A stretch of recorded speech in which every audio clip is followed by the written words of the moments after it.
Good morning, everybody, and welcome to this first session of TCBL Days. I'm just going to play a quick video.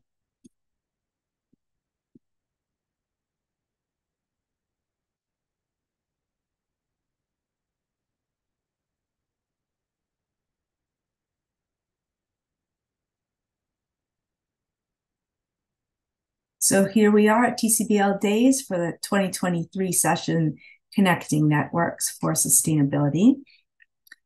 I'm Alexandra Corey, and I'm just going to tell you a little bit about TCBL, just to get started.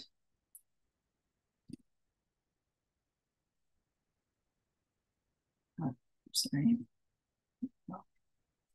Okay, so hopefully everybody can see the screen. This is a quick presentation about TCBL, which is a nonprofit association. We bring people and organizations together to nurture a community and create a sustainable textile and clothing industry together. Every year we have our TCBL Days, which is a virtual event, hybrid in some cases, and it takes place in the course of the month of November. We're kicking things off this morning with a discussion with the future fashion innovators. And what we're doing is we're addressing the question of any gaps that there might be, and we know that there are in education with regards to sustainable fashion and what the options are for that. And so we're meeting with representatives and students from some of the important programs that are working on this topic. At 4 o'clock in the afternoon CET, there'll be a further session, a debate with some of the leaders of these educational institutions, discussing common issues and solutions for fashion education. Next week on Wednesday, once again, there's a encounter about biotextiles, how the bioeconomy can meet the textile industry. This is led by the HereWear project, in which some TCBL association members are involved. On the following Wednesday, November the 30th, I'll be leading a roundtable on this big question: can fashion ever be sustainable? I think this is probably the question on a lot of people's minds. I'm going to ask some hard questions to a bunch of important people. We also have jam sessions that take place on 3 Tuesdays throughout the session. So the first one was yesterday. These are opportunities to get a little bit more in depth with members of the community of TCBL. And so you can join in. You'll find a link on our website if you're interested to poke your head in on these Zoom sessions that are not streamed. So that's it for TCBL. If you're interested in joining TCBL, here's the link to our membership page. And now what I'm going to do is I'm going to pass the torch on to Petra. So Petra, if you don't mind turning on your screen there, I'm going to leave you to lead this morning session with our future fashion innovators. Thank you. Thank you, Alex. And thank you, everyone, for joining this morning session. It's very nice to meet you. My name is Petra Garajova, and I'm a Slovak architect. I'm afraid... Sorry. Oh, wait. Okay, now I can hear you. Sorry about that. Sorry, go ahead. Okay. So hello, everyone, again. Thank you for coming and joining the session. My name is Petra Garajova, and I'm a Slovak architect based in Barcelona. And I'm focused on material research, textile innovation, and digital fabrication. I am currently working at Fab Lab Barcelona, that it's incubated at AIAC. It's a research and educational institution that is primarily focused on different learning methodologies and sustainability. And I would like to introduce you one of the educational programs that it's called Fabricademy. So Fabricademy, it's a 6-month international training. I will also share you a video in the meantime. That it's focused, that it's placed at the intersection of digital fabrication, textiles, and biology. It runs simultaneously around the world from different places, from different fab labs, bio labs, and the textile labs. So it combines hands-on training with online learning. It works as an open source, so everyone can actually contribute with it or learn from each other. It ranged from material research into digital craftsmanship, variable textiles, and biofabrications. So the students usually comes from different backgrounds and different areas of design, biology, or engineering, for example. It tackles topics such as like smart textiles, electronics, material research, or different interactive artistic installations. So as you can see in the video, we are connected online with the different students from around the world. We are talking about understanding our environment, our context, and creating together. Join Fabricademy! When you want to sort out... So that was a little bit about Fabricademy, and then on the other hand, I would like to mention something about She Makes project. She Makes was a 2-year initiative combining 2 different innovative ecosystem of Fabricademy and TCBL association.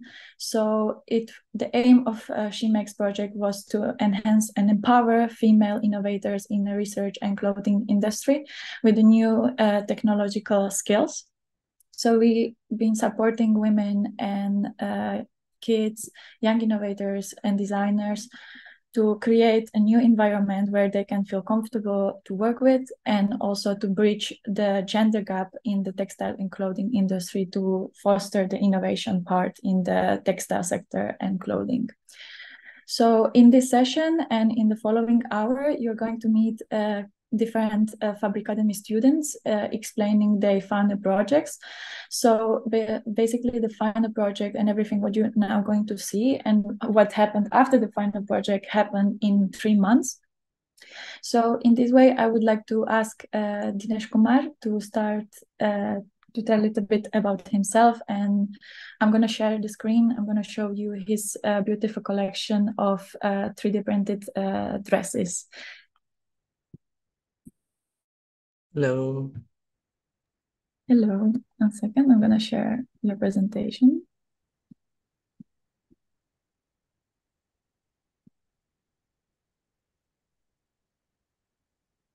So Dinesh graduated last year. So please go ahead. Yeah, thank you. Hi everyone. My name is Dinesh. I'm from India, so I have done a Fabricademy course like past year, so which was like a 6-month program, and my final project is about a 3 months phase where I have experimented and created the whole collection. My presentation is titled Expanded Lines, which is about discussing the art of innovation with 3D printed textiles. It is also about the intersection of technology and textiles through the 3D printing medium. It is inspired by the works of Ernest Hackers and his captivating portrayals of underwater organisms. I conducted a research about the human anatomy, movements, and how they influence the creation of art, and aiming to infuse the dynamic and captivating quality into the fashion explorations. I can go to the next slides. Yeah.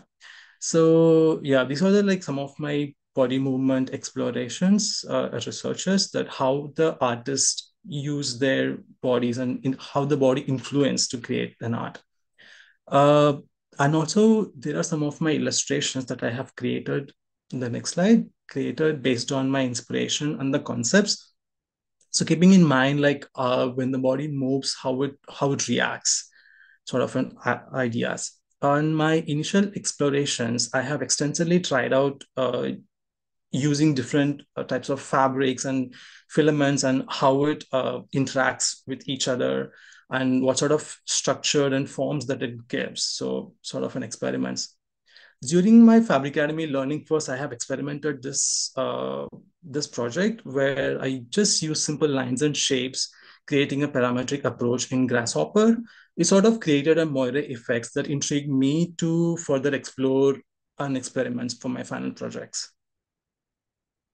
Yeah, and here are some of the examples of 3D printed textiles that I have achieved during the phase of my final project, which blending technology and fashion in an innovative way. Like using with the same concept of lines, but creating a different variations.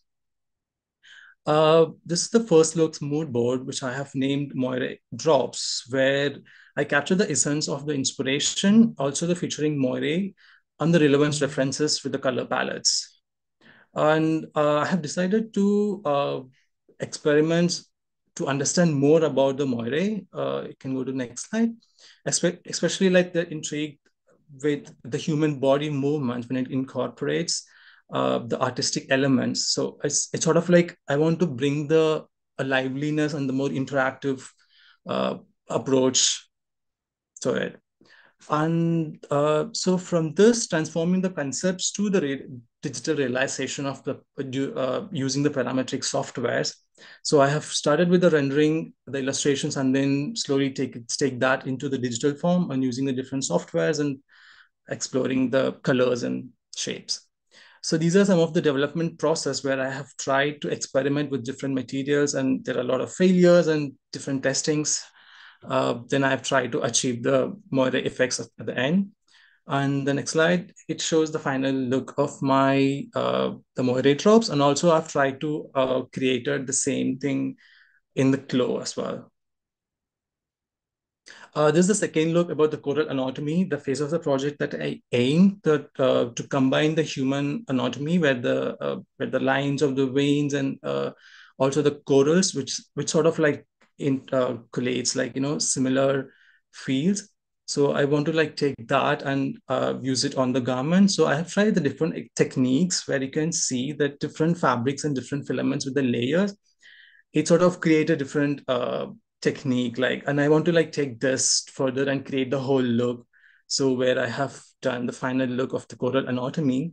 So these are the process where I have started doing the simple lines from the illustrator and take that to a grasshopper and generating the lines parametrically and 3D printing on the fabrics.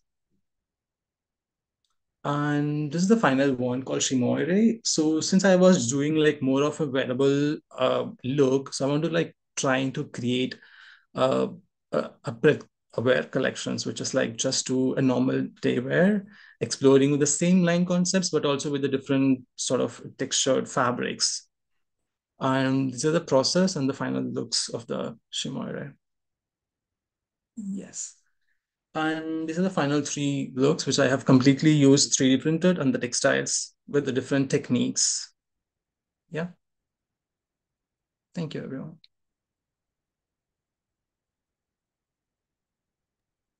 Thank you very much for the presentation. It's great to see like how you can incorporate the haute couture and the 3D printing into the fashion collection.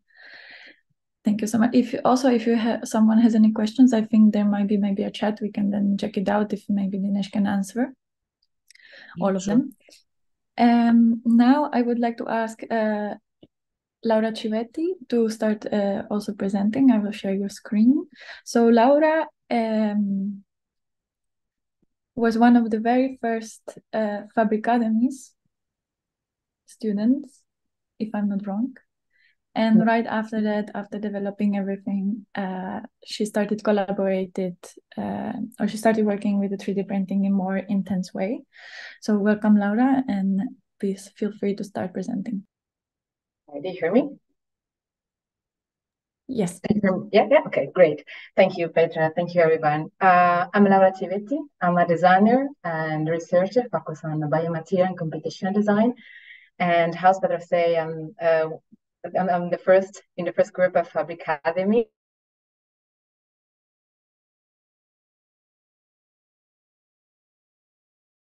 So we did the first year has been really present a bit more of my journey, and I ended up with the final project I made at Fabricademy.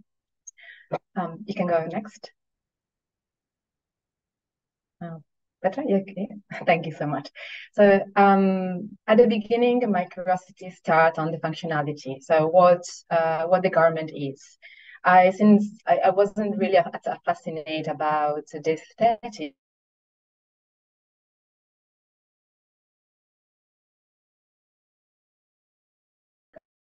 Of,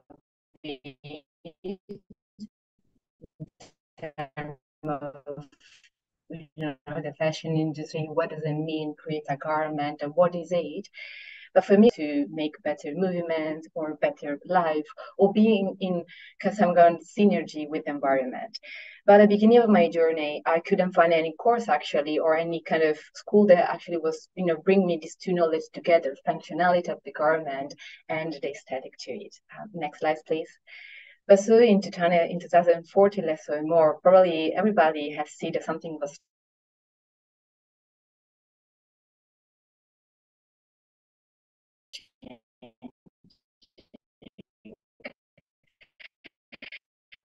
the industry starts to match each other, to cross each other. Industry as is a new material, and for me has been kind of a nice moment, because I finally find how the fashion, how the garment can literally have a functionality.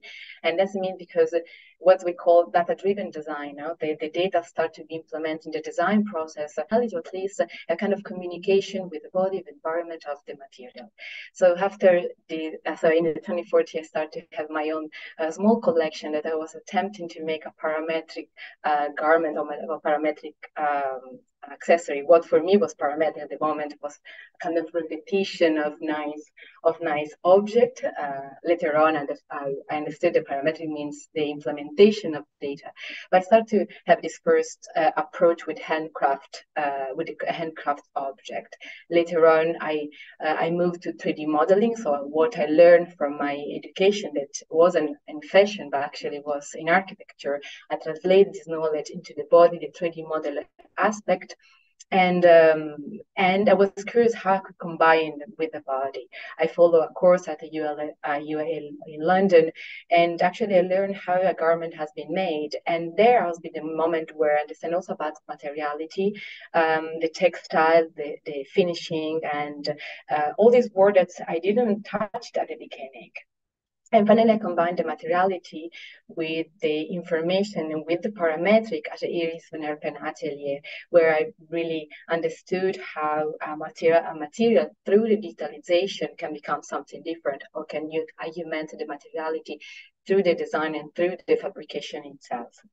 But wasn't happy enough. I wanted to know more. I wanted to know more about materiality, about what was the wearable technology, all the electronics part. I wanted to know about the digital fabrication. And finally, in 2017, I found Public Academy. It was the first year, was combining everything together that was interesting to me as a merging fashion with engineering, with chemistry, with everything. And I had an opportunity to navigate in two main measure of knowledge that today I still investigating, that's biomaterial and data-driven design.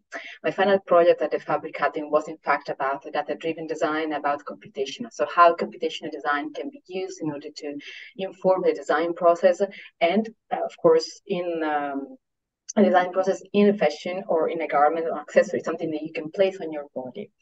I decided to develop a mask. It was before COVID, and I was addressing the problem of the pollution of the city, problem that's still there, even if we are not talking too much about nowadays. And the idea was how a mask could be fit better in our face. As you may know, how we learned also from COVID, the mask didn't really fit our face. Each face is different. So how data from our face could implement and could influence the designer to make a fit and better masks. So I take the 3D scan of my colleague at Fabric Academy, analyze them face with the color map, and through the color map, I start to influence the design aspect. And in fact, what you see here is a Voronoi structure, pretty easy. As you may know, Voronoi is a really easy structure, but my intent was about the aesthetic, my intent was about the functionality. So how this structure could be influenced through data. And in fact, next slide, please, I start to modify different variables, such as thickness, for instance, or the amount and the closeness of the points to each other, in order to influence, again, sorry if I repeat myself, but to influence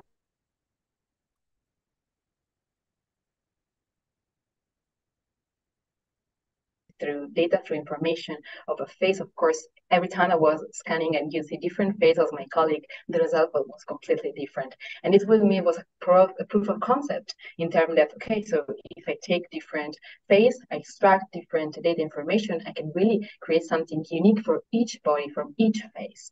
I concluded my project with a physical object. I developed it in two ways. I created the internal filter of the mask using actually a collaboration with a company, Primlab, with the material PureTech.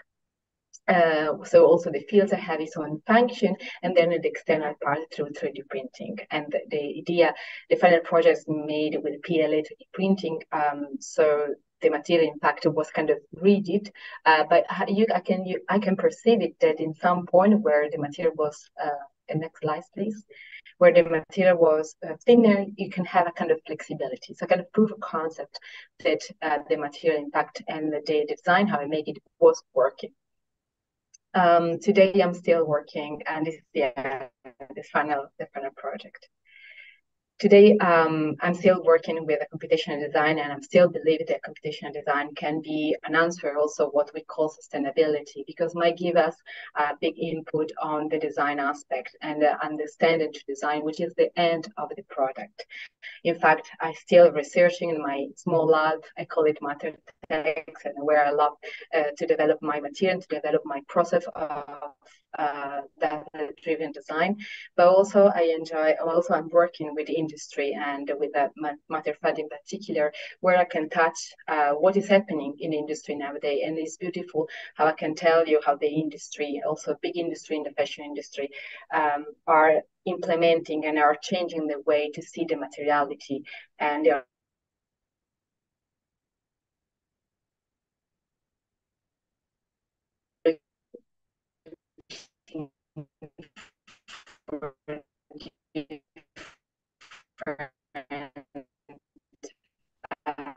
for different solutions. And to conclude it, I'm also involved with the SO think in terms of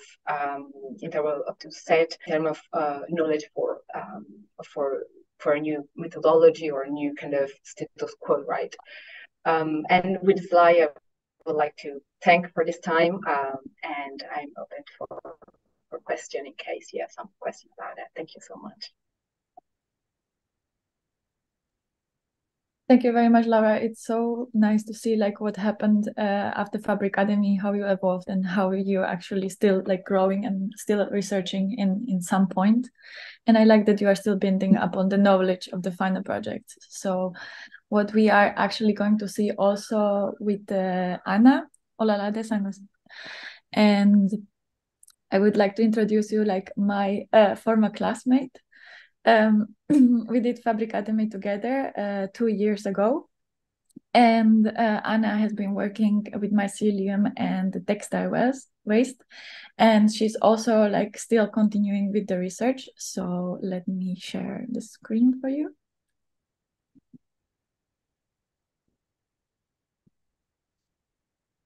Petra, did you see my message with the updated version?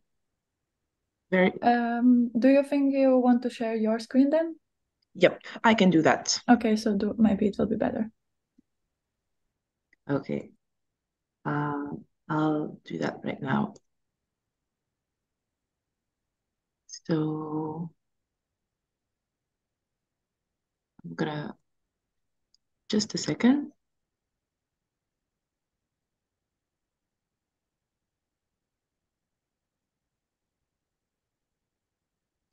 Sorry. There we go.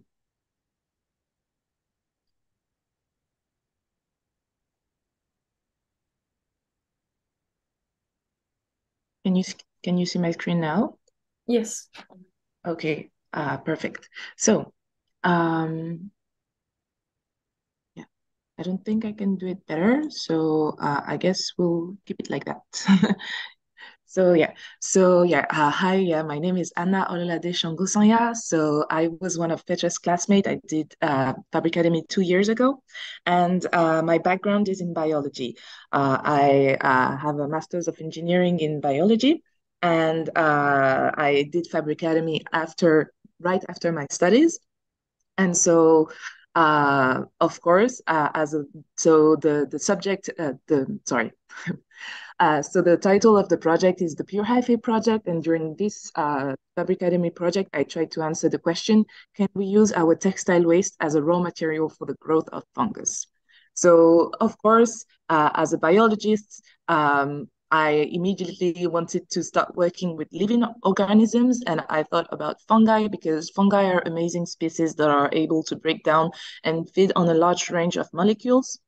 So they can biodegrade cellulose, which is the main component of cotton, but they can also, some amazing strains can also biodegrade PET, polyethylene, polyurethane, azo-dyes. So those are all components that can be found in textiles and textile waste. So that's why I immediately thought of fungi for the project. Also, fungi can be used to produce materials. And so some companies like Ecovative or Bold Threads or VTT Technical Research Center in Finland have developed processes to produce mycelium leather. And so that's what I wanted to explore. So the Pure Hyphae project is about the use of textile waste for the growth of flexible mycelium materials. That's the question I wanted to answer.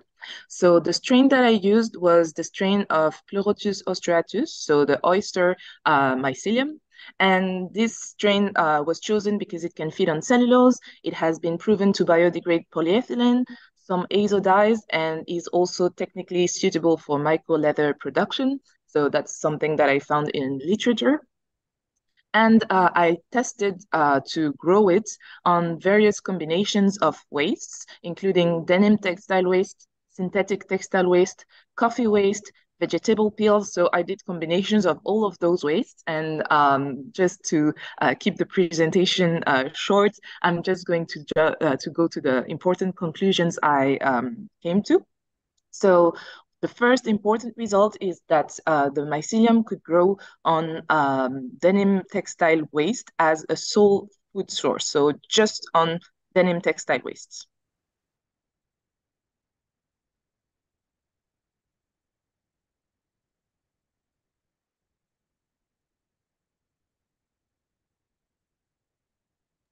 Anna, are you there?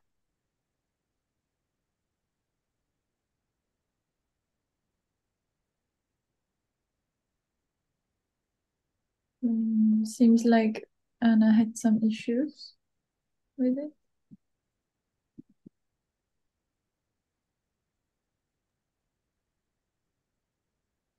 It looked like she had a pretty low battery, so I think it was maybe she gone. Okay. But absolutely fascinating work so far. Maybe you can tell us a little bit about how Fabricademy manages to encourage the students to do this kind of work, because I mean, it's really very, very modern, very advanced, and addressing all of the latest themes in sustainable textile development, I believe. Yeah, sure. I mean, we still have to consider that all these projects, they were done in 3 months. So usually students have very short time for developing it. But as we can see, they can finish with like incredible research that can be then enhanced afterwards. Seems like Anna is back here. Well, looks like your battery got back, but we were just, in the meantime, I was commenting as a kind of an outsider about how interesting it is that I'm seeing like all sorts of work with 3D printing, even sort of before it became so mainstream. I'm seeing all this biotextiles work, a lot of interdisciplinarity. And in fact, one of the, I guess, the theme that we're looking at this morning also is interdisciplinarity and collaboration. So it's really great to see all of these projects coming together so far. So I'm going to leave it to you to continue your presentation. Yeah, I'm so sorry about that. I plugged it back, but it just didn't, the plug was not on. Anyways, sorry about this. But yeah, so just to continue about what I was saying. So the two important results that I got from those growth experiments were that the mycelium of Pleurotus ostratus, so oyster mushroom, It grew on denim textile waste as a sole food source, which gives good perspectives for bioremediation, because that means that the fungi only grew on textile, so that means that it can biodegrade it. And so that gives a good, it's like a first good axis of research to see, to exploit oyster mycelium for textile recycling in larger scale. And so, yeah, of course, this is only a 3-month research, but yeah, that's something to be explored afterwards.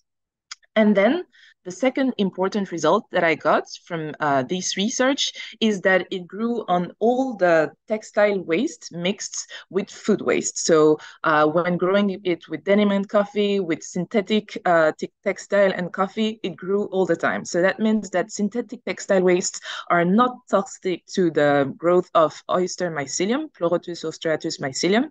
And that also gives possibilities of training the strain to digest synthetic textiles for bioremediation. So that's just new access to go and explore. And that's also a good perspective for creating a flexible composite mycelium material, because some of the samples grew very strong, grew very thick. As you can see on this image right here. So I was left with a composite that was kind of a mycelium pancake mixed with textile waste, food waste, and mycelium.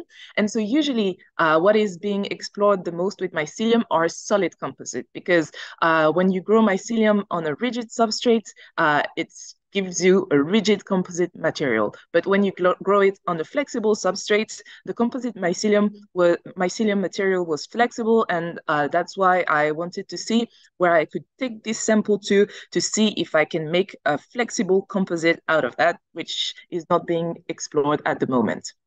And so to do so, I developed a post-processing process.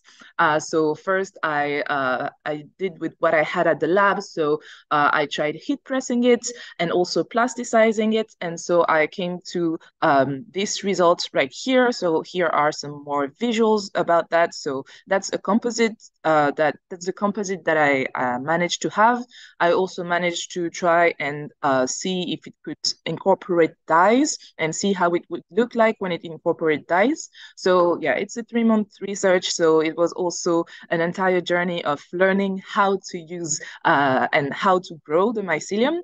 But about the perspectives of this work, of this preliminary work, is that that could introduce a new way of recycling textiles, basically putting textile waste and food waste together, using mycelium to biodegrade it and to bind it together to create a new composite material. And so also doing some post-processing steps with natural materials too. And then it gives you a fashion item, and that fashion item can go back to the cycle at the end of its life. And so that's what I'm going to be researching for the next 4 years, because I am now, I just got accepted for a PhD position at the University of Brussels in the microbiology department, where I will be investigating textile biodegradation using mycelium. So yeah, specializing on cotton waste and polyester textile waste. So yeah, thank you very much, and sorry again about this disconnection problem. And so yeah, I hope I didn't go too much over time. No, you are perfect on the time, and no problem with the disconnection. Yeah, you can stop sharing. Thank you very much for the presentation. It's very cool. Also, you have a very cool space. So if you are in Barcelona, I would definitely recommend you to go to check it out for a visit there. You will find yeah, such a good project about mycelium, biomaterials, different bioplastic, and the textile waste. So thank you very much. Last but not least, I would like to introduce you Anna Kane. So Anna finished or graduated from Fabricademy 2022-23, what was last year, together along with Dinesh. She's currently still in Barcelona, also developing very interesting research project. So welcome, Anna. Hi, thanks for having me. Our pleasure. I'm going to share the screen.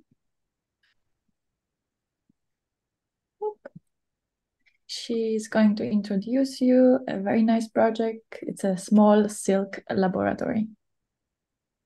Please go ahead. So my project is called Metamorphosin, and it's a interspecies slow fashion project where I'm transforming broken silk cocoons into wearable items. The star of the show of my project is Bombyx mori, which is a species that humans have been entwined with since 4000 BC, when we found out we could extract the fiber they produce for protection during metamorphosis and bred them until they became completely reliant on humans and unable to survive in the wild. In almost all silk production, the worms are raised until they cocoon and then boiled in this phase to kill the pupa inside and loosen up the silk.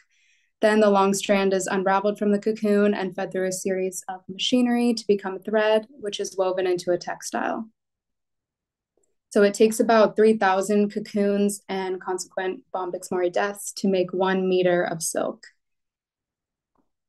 And my project is exploring how I could cohabitate with another species so that I could learn how to best foster a comfortable environment for it while still creating items. After researching some pea silk case studies and the material properties of silk, I came away with a few different material products. Next, the next one as well. So the felt is a soft compression of the degummed broken silk cocoon fiber. The shell is a biomaterial made from the discarded pupa shells, which are left inside the cocoon. And then the yarns are hand spun and also from that broken cocoon silk. These are the tools I used. I mixed traditional techniques with some new technology and machines that we had in the lab. So last year I raised silkworms from these little chia seed sized eggs through the entirety of their life cycle, taking care of them every day, which next slide includes feeding them mulberry leaves. That's the only food they eat, cleaning up after them, and keeping a sterile and dry environment for their health. So when the moths escape from their cocoons, they destroy a bit of the silk in the process. And through experimentation, I began felting these broken cocoons similarly to wool and in combination with wool. So that's the process of that material. And I used a sustainable degumming method to remove the sericin on the next slide. So that was done with citric acid. And then I'm just left with this pure fluffy fibrin, which is the silk fiber itself. And I was hand felting that with a needle tool, or on the next slide, you'll see I was also using a electric sander to wet felt, which was much faster. And this allowed me to make larger scale items. Then I designed a top in Rhino and laser cut it from the felt sheet.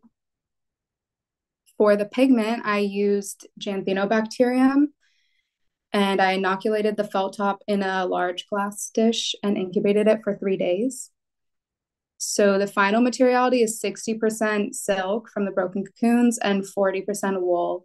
And then the top I dyed with the bacteria, but the skirt I mimicked the color with logwood and carrot tops to make a matching color. So this was the final outfit.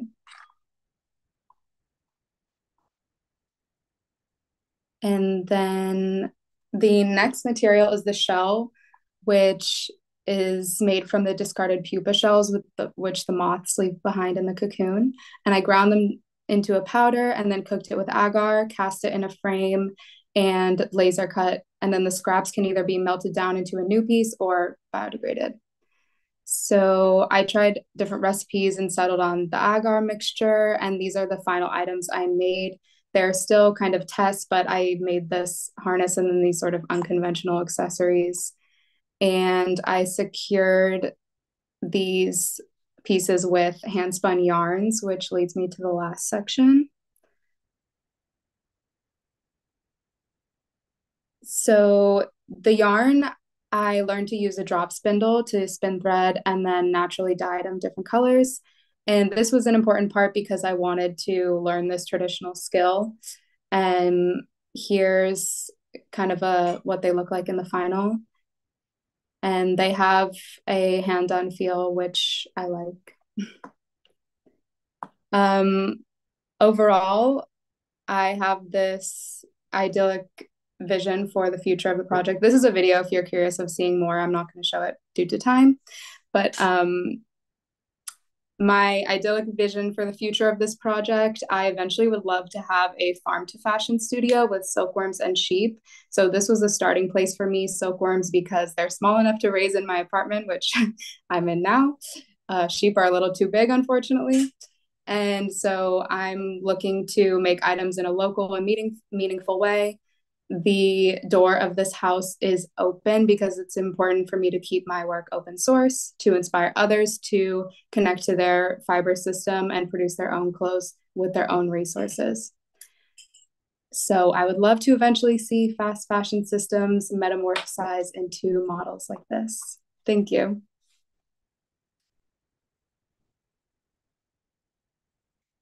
Thank you very much, Anna. I'll stop sharing. Oops. Okay, I think there are two very key points that I really like you find in the project, and one of them is like developing your own tools basically for it, like adapting it and then distributing the same knowledge like someone else. And then the other perspective is like creating a completely different lifestyle, like when you are like talking about the farm, like in a general. So do you think this kind of farms, like it can work, like for example connected to the Fab Labs, or it's just like a separate environment where you are creating your own space, or you can like create your network of different farms? Yeah, I think that would be ideal to have the tools and also the resources at the same time. But I think it takes a community to work this way. It's not just like an individual project. I think a few more hands involved makes it possible. Yeah, very nice. I don't know if you also mentioned at the beginning that you studied before at Parsons. Yes. So I just wanted to know, like, how you think then when you compare Parsons with the Fabricademy, like, what was something different about the program, or why you chose to be selected for this one to get the training here? I think Fabricademy pushed me to be more imaginative, and really instilled the belief that I could make and fabricate anything that I had the idea for. I think at Parsons, there was still a bit of traditional training and still like a traditional fashion business model that a lot of the students were put into. I was introduced to some ideas of sustainable design and sustainable textile work, but it feels like at Fabricademy, that's really the core.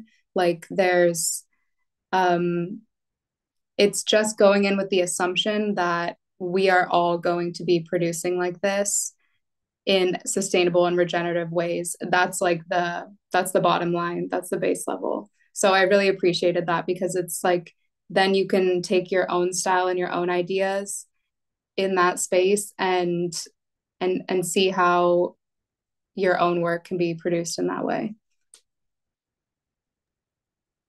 And you think that, for example, the silk farm or the silk production can be also scaled, or it will be like keeping still more like in a local context? For example, if you will be creating your own clothes, or can you imagine also like collaborating with the different brands? I think it could be scaled a bit, but part of my project is thinking about how we could keep it a little bit smaller at that like cottage industry level scale, in order to maintain that relationship with the other species and work in kind of a slower and more meaningful way. Okay, very nice. Is there anything that you would like to say? I don't know if I can check out if we have like any questions from the YouTube channel, or maybe some another questions from the participants, if there are any, or any other comments.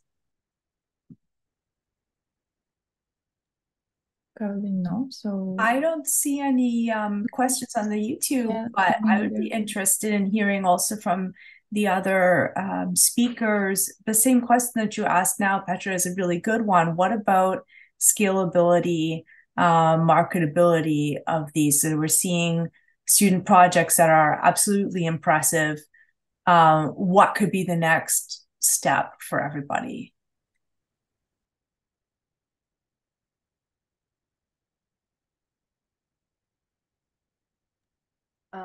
I can start. Scalability is always a big problem when researching new techniques and new ways of making. I can only talk from my own experience, but the machinery is complicated to find. For instance, I've been working with mycelium leathers for the last year, and first you have to develop the new technique and to see if the new technique can be competitive in terms of the other products that are on the market, and then see if this is something that can be applicable, find new and cheap ways to make your new technique work. And so in terms of scalability, I think it's always important to think about that when trying to develop something new, but it's a process that takes a lot of time. And so I guess for us, like at least for me, it's a little bit complicated for me to answer right now if the textile biodegradation could be scalable. I'm going to work towards it like for the next 4 years, but I think that's definitely something like scaling it up would just involve having so many different ways of production and just changing the entire industry, and or like implementing just completely new methods, which is something that takes time. But also by working in this, we just realized that there's actually not that many people trying to make new things and trying to make the things change. So even if it's baby steps, I feel like it's important to take them and to at least try. So yeah, that's just what I can say from my experience of trying to upscale things. But yeah, just for the moment, it's just getting bigger and bigger, but slowly. Would like to add something on it. Yeah, the scalability probably is the biggest problem that we have when we talk about and we work with a biomaterial, especially at our research level. But I think it's exactly here where the digitalization of the process can help, I guess. When and this is what I like to do, is to if you're able to analyze your material, and before I was talking about data-driven design. So when you analyze your material, you can take this information in order to inform a process. Doesn't have to be design process, but in this case, material design process. I think the digital tools might help us to understand how the material can be scaled. Probably not in a perfect way, but at least in the best way in order to achieve some specific goals. And I'm talking about tools such as also the artificial intelligence that we are exploring nowadays, but just the observing, take this information and implement on the computational tools. We work at the Fabric Academy with one of the major computational design tools, this is Grasshopper, but it's so easy and it's so hand-on that you can really use it to inform some process. So today, for instance, I'm working with a biomaterial, the simple recipe for biomaterial with gelatin. My goal, in fact, is to extract information from this process and to understand how can I get the best recipe in order to have a waterproof, for instance, material that is achieving specific level of waterproof. And so I think that I see the marriage between biomaterial and digital exactly here that can be used to scale up the DI in the project.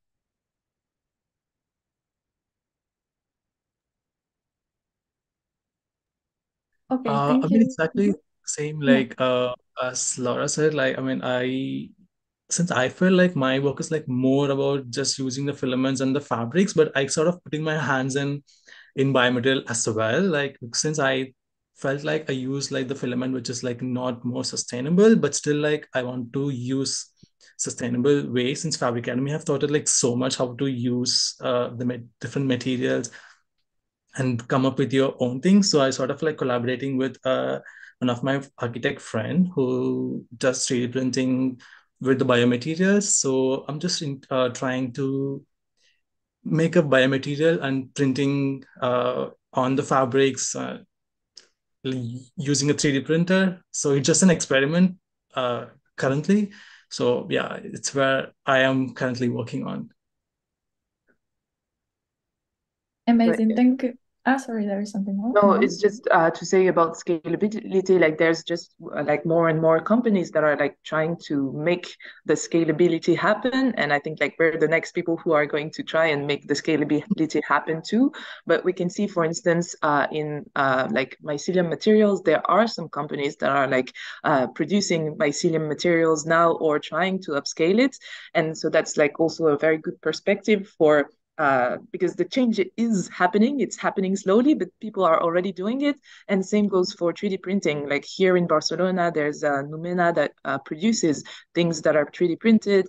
And yeah, like those new techniques also have their advantages. So yeah, I think the scalability thing is like it's complicated to achieve, but it's not unattainable. So I think it just takes time, but it's completely doable. Also, just last things. So of course, you have to close, Petra. No, go ahead. Go ahead. It's about compromise, as everything is a balance, and I think we have to talk about also a new aesthetic, new way how we deal with our new clothes, because we can expect that the next clothes will be the same one of our polyester or cotton, and we can wash it and use it as always. I think as a user and as a designer mainly, we have to embrace the idea that we are going to have something new. So a new touch. Also, when we are like leather, the mycelium sometimes is like leather. It's not like leather. It's not leather at all. It has different feeling, different smell, different touch, everything. So I think we should embrace the idea that it's a new way to deal with this new material. There is new way to approach with that, and probably when we embrace this thought, we might be ready to scale up and understand that we have something completely different in our hand to work and to wear. Yeah, I think all of you you've been working on the scaling process, and hopefully we will reach that point even with the sustainable fibers or the coatings that or all the fashion industry. We need like more students like you, I think, like pushing on the textile and clothing sector to change this kind of system and to understand like where exactly we are all going. So thank you very much for joining today and for the presentations. It was very nice to see you like as a full group and all the Fabric Academy students. And in this way, I would like to introduce you another session or another group of students like presenting, leading with the Rossi Hornbuckle, if she's still here. So the students are from London, from the University of Arts, and they are all textiles or fashion future students. Thank you, Petra. Can you hear me okay, first of all? Yes, okay. Thank you, and big thanks to the Fabric Academy students for those incredible presentations, really inspiring projects, and the discussion about scale was also very interesting. Maybe we can pick that up later on when we're in the panel. So I'd just like to introduce myself firstly. My name is Dr. Rosie Hornbuckle, and I'm Senior Researcher at University Arts London at Chelsea College, where we have the MA Textiles Design as well as the undergraduate courses, but also I've been working across London College of Fashion, which is where the Fashion Future students are based, and also at London College of Communication, which is where we have some MA service design students. So just to explain a little bit about UAL, if you don't know about it, it's quite a large arts and design specialist university. and it has these 7 colleges, which are quite autonomous in some respects, but they come together under the University of the Arts, so to make one big university, which has a huge, very broad range of different arts and design courses, which also have, quite a lot of different fashion courses with all their different, their sort of unique characteristics, and different textiles and materials courses, which kind of have nuanced ways that they explore materials and these topics of sustainability and social purpose.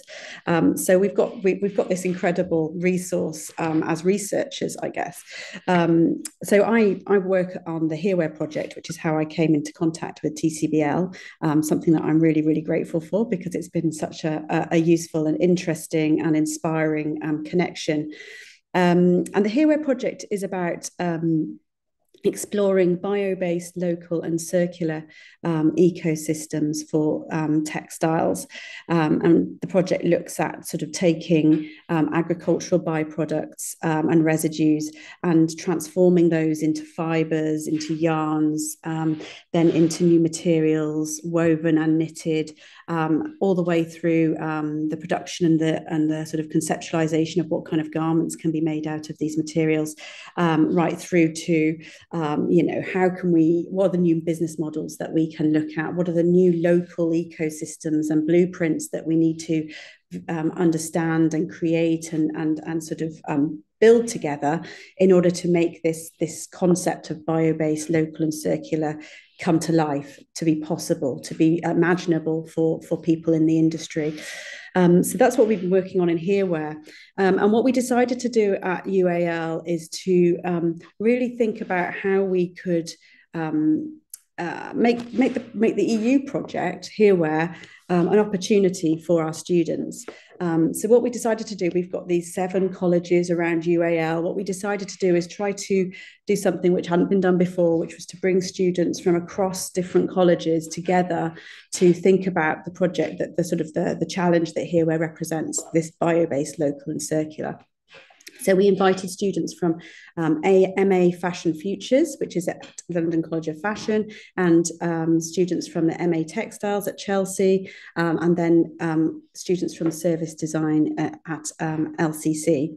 And we got a cohort of 9 students who basically kind of through the whole 18-month program of their MA, they interacted with us as researchers on the Hereware project, but they also interacted with other Hereware partners to kind of share their ideas of what their project was about, to explore these territories which were quite new and emerging, and yet to kind of also provoke us a little bit in the EU research project, to kind of say, okay, you're doing that, but let's see what else is possible. And that was huge benefit for the project, but also I hope for the students to have this access, this connection to the research, which is live and ongoing and relevant and vital. So that's the context within which the students that are going to present today were working. We didn't constrain or limit what they wanted to pursue. They only needed to kind of think about how their work fitted into these 3 pillars. So their work is not necessarily representative at all of what we're doing in Hereware, but it engages, it interacts with those ideas, and we're able to use our knowledge from the project to kind of help and guide and provide context for what they're exploring. So they were absolutely free to go about and kind of explore their MA project in whatever way they wanted.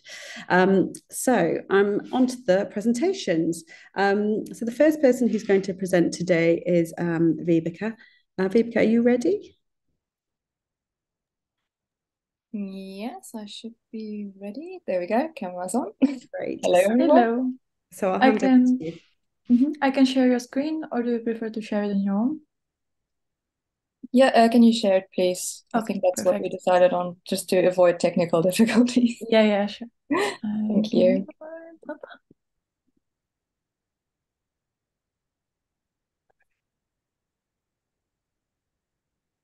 Okay.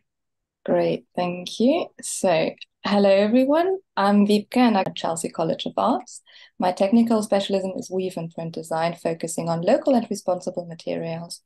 The question of whether natural materials have an innate aesthetic value and can inform the design phase towards improved consumption patterns forms the basis of my research. I explored this in the context of tactile and visual aesthetic value, underlined by a theoretical approach to aesthetic art and design. Specifically, this includes color and composition theory from the Bauhaus, art forms in nature by Ernst Haeckel, good design by Max Bill, and culturally dictated aesthetic value. I'll say the slide when you change, please. Is that okay? So next slide, please. Yeah, thank you. The motivation for this project stems from theory-driven approaches to user-focused design. The idea is to find materials and colors with innate aesthetic value to inform the design process for a more responsible outcome. Additionally, the project has a focus on local and responsible material usage. The focus here is natural materials, which are biodegradable and have a low environmental impact. This is in accord with the HERA project, which empowers local and bio-based materials. Next slide, please. The motifs are informed by the biophilia hypothesis, which means they are perceived as innately beautiful. The biophilia hypothesis defines how humans are inclined to seek connections to nature and other life forms. These natural landscapes, motifs, tactile properties emphasize aesthetic value perception. This theory can help during the design phase to create nature-adjacent motifs and patterns. For example, fractal patterns, symmetry, and abstraction can be found in nature. Biomimicry of patterns, motifs, and color can therefore underline the positive aesthetic value perception. Next slide, please. Textile aesthetics is another driving factor. This is all about the juxtaposition and interaction of two distinct materials made into high and low texture yarns and three-dimensional woven-in shapes to spark interest. It picks up the design concept of biomimicry, where diverse surface tactility is adjacent to what is found in nature. Different hand spinning techniques achieve low and high textured yarns, which give the yarn texture and determine their softness and hardness. Within this project, I experimented with a few different textured yarns to find the most diverse haptic outcome. Next slide, please. In many ways, the materials are informed by Max Bill's design definition of good design and Sital Solanki's opinion of responsible materials. Function and beauty inform each other, while responsible design and production are part of both factors. This can increase the perceived aesthetic value. Within this project and as a weave and print designer, the materials and mode of production are key in the context of yarn and color. Next slide, please. First, I'll talk about the yarn used in the woven cloth. Here, I experimented with local natural fibers. I investigated materials of a distinct visual and tactile quality, mud and shiny, silky and coarse. One focus is British wools. The other is viscose-type plant fibers. The latter have similar qualities to silk without the ethical implication.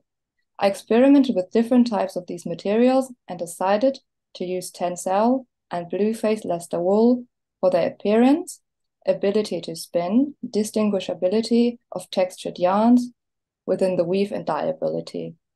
British wool has a long local history, which adds to the perceived aesthetic value.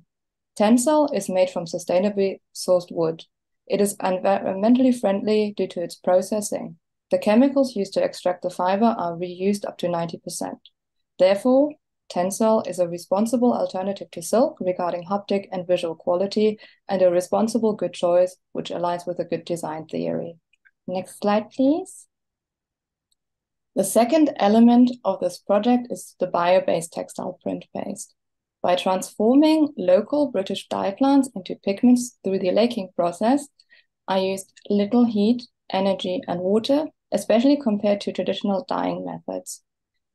About 50 grams of dye stuff per plant was enough for the entire project. Additionally, I experimented with algae-based binders to create a non-toxic and non-polluting textile print paste. While I'm still experimenting with the best ratios, the pigment binds very well to natural fiber fabrics. It is wash and light fast after a short steam fix and can potentially find its application in low-scale local production. Due to their local origin, these dyes gain aesthetic value through cultural factors such as history. Next slide, please. The laking process describes the extraction of pigment from plant material. The plant material can either be used dried or used straight from the garden. Color is extracted by steeping the plant material. Then the colored liquid is separated. Alum and soda ash are added to separate the pigment from the liquid through a chemical reaction. The pigment binds to the alum and can be filtered. Once dried, the pigment is ground and processed to be used with an algae-based binder. I experimented with different algae binders, which derive from 3 types of European algae. All of these were tested to find the best result for textile printing, which concluded to be sodium alginate. Next slide, please. Thank you. Here you can see the full range of British dye plant colors. While there are a lot of earthy and brown tones, there's also red, blue, and yellow. Therefore, they can be mixed to show a wide range of colorways within the same saturation and hue.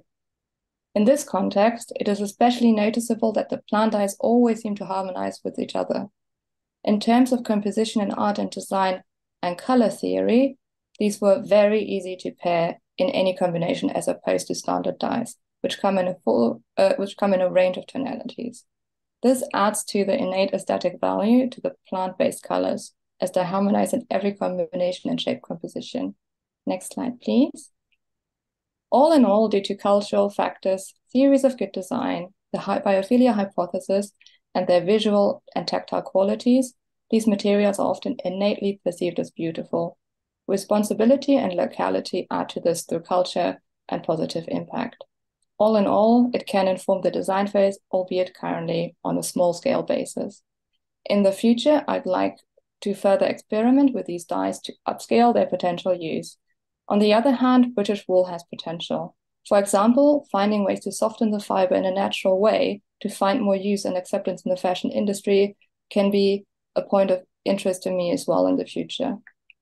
Thank you so much for your attention this morning. If you have any further questions or want further information, please get in touch via my website, which you can access via the QR code on the right-hand side. Yep. Thank you. Thank you, Vivka. That was really, really beautiful and really interesting. And I think it's worth noting that the use of tencel is similar to a fibre that we are producing in Hereware, which is called hypercell. So it's an alternative man-made cellulosic fibre, which the project is developing from agricultural waste, so wheat straw and other types of resource. So I thought it was really interesting that you managed to really bring out the properties of tencel to the advantage of the piece that you were working on, that kind of shiny, silk-like, but not similar in some ways to what we think of as natural fibres. I don't know if you wanted to say something about that.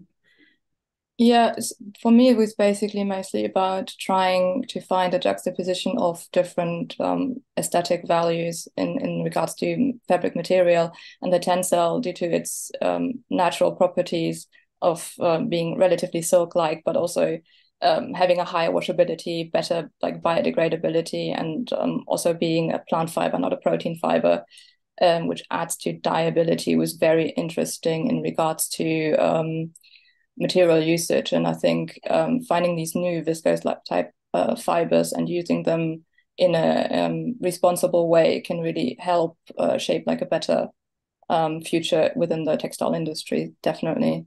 Yeah. Brilliant. Thank you, Vivka. Thank you. Right. So the next student who's going to talk is, I believe, Gemma. Gemma, are you there already? Rosie, hello. Gemma. Hi. And I'm hoping somebody's going to share my presentation for me because I'm a bit of a technophobe. So amazing. Thank you very much. So hi, my name is Gemma Metheringham and my master's project is called Secondhand Futures. Next slide, please. A little bit about me. I've worked in the mainstream fashion industry for over 30 years as a creative leader. And I kind of got to a place where enough was enough. It just couldn't be business as usual. And so I returned to college to study the MA Fashion Futures at London College of Fashion. And I think like many industry professionals, I'd come to believe that the secondhand market was the most accessible and actually, interestingly, in light of the conversation you had earlier, the most rapidly scalable lever for reducing the fashion industry's carbon emissions. And that's the idea that I've really spent the last 15 months exploring. Next slide, please. And so what I really wanted to understand through this project was the potential that the secondhand market has to displace new purchasers, and therefore the production of new apparel as a stepping stone to a degrowth future. I think because of my background in the mainstream industry, what I really wanted to understand was to what extent brands and mainstream businesses could support this. Next slide, please. Apologies, it's a slightly wild map, isn't it? But the research began with a comprehensive literature review where I mapped the secondhand market looking for leverage points, and leverage points are defined by Donella Meadows as places in a system where small interventions can make a really big difference.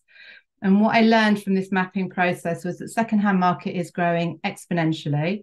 And Meadows cautions when she talks about leverage points that exponential growth is very unpredictable and can be very difficult to manage and can lead to sort of interesting outcomes. And interestingly, within that, I think the mainstream market has become dependent on the secondhand market as an overflow that is enabling people to make new purchases. And from all of this mapping, I kind of picked up 4 main questions for further research. And the first question for me was, value in the secondhand market is subjective. Prices are very inconsistent. And I kind of wanted to understand, is that a problem? Big resale platforms, with the exception of eBay, really don't make money. And I wanted to explore whether smaller businesses are better placed to maximize values in the secondhand market. I wanted to understand how consumer attitudes are changing around secondhand shopping, and picking up on my initial point, I wanted to kind of carry on exploring to what extent brands are fundamental to growing the secondhand market. Next slide, please. So I've done lots of research. I did 17 semi-structured interviews with different practitioners working in the secondhand market and also the mainstream industry. And the focus for those interviews was really on small businesses and charities who still make up the major part of the secondhand market, because so much of the secondary research seemed to focus on big resale platforms. And what those interviews really highlighted to me was that secondhand businesses are actually pricing their stock based on what they thought shoppers would pay for it. And that seemed a really interesting sort of view. So I designed a series of experiments through Instagram and through 2 participatory pop-ups, which were really designed to explore how individuals valued secondhand clothes using items from my own wardrobe. Next slide, please. And what that told me. And the pieces I picked, incidentally, actually, they were quite a mix of different pieces. They were some vintage pieces, there were some designer pieces, there were pieces that I picked up in charity shops, there were repaired pieces, there were upcycled pieces, so that I could sort of understand how people saw different categories. And absolutely, the values were very subjective and very inconsistent. But what was interesting was people priced items based on what they could afford and what they usually paid, rather than with an awareness of what things originally cost. And in the first pop-up, I shared stories about the items, their history and their emotional value to me. And people definitely said that increased their valuations and that mattered. And I took them away for the second pop-up and the values decreased. But the influence of brand marketing in the mainstream market is really pervasive, and certain brands were perceived as expensive and valued more highly, like the Burberry trench coat. Whereas brands that people weren't aware of, brands they didn't know, like the ELV upcycled jeans, were generally priced against the secondhand market overall, and therefore their value depreciated to a very high degree. Next slide, please. So I took all of this data that I'd collected in a very old school way and put it on Post-it notes on the wall, and I broke it down into 2 parts. The first part being kind of an overview of where the secondhand market is today. And what that reveals really is that the secondhand market is overflowing with stock, that prices are very inconsistent, absolutely. But rather than that being a problem, it's a real opportunity, because it is enabling the secondhand market to curate and price products for their own markets. Consumer attitudes are absolutely changing. More people are comfortable with shopping secondhand, but these secondhand purchases are probably not displacing new ones at the moment. Next slide, please. But then I wanted to take a look at kind of how the future might develop.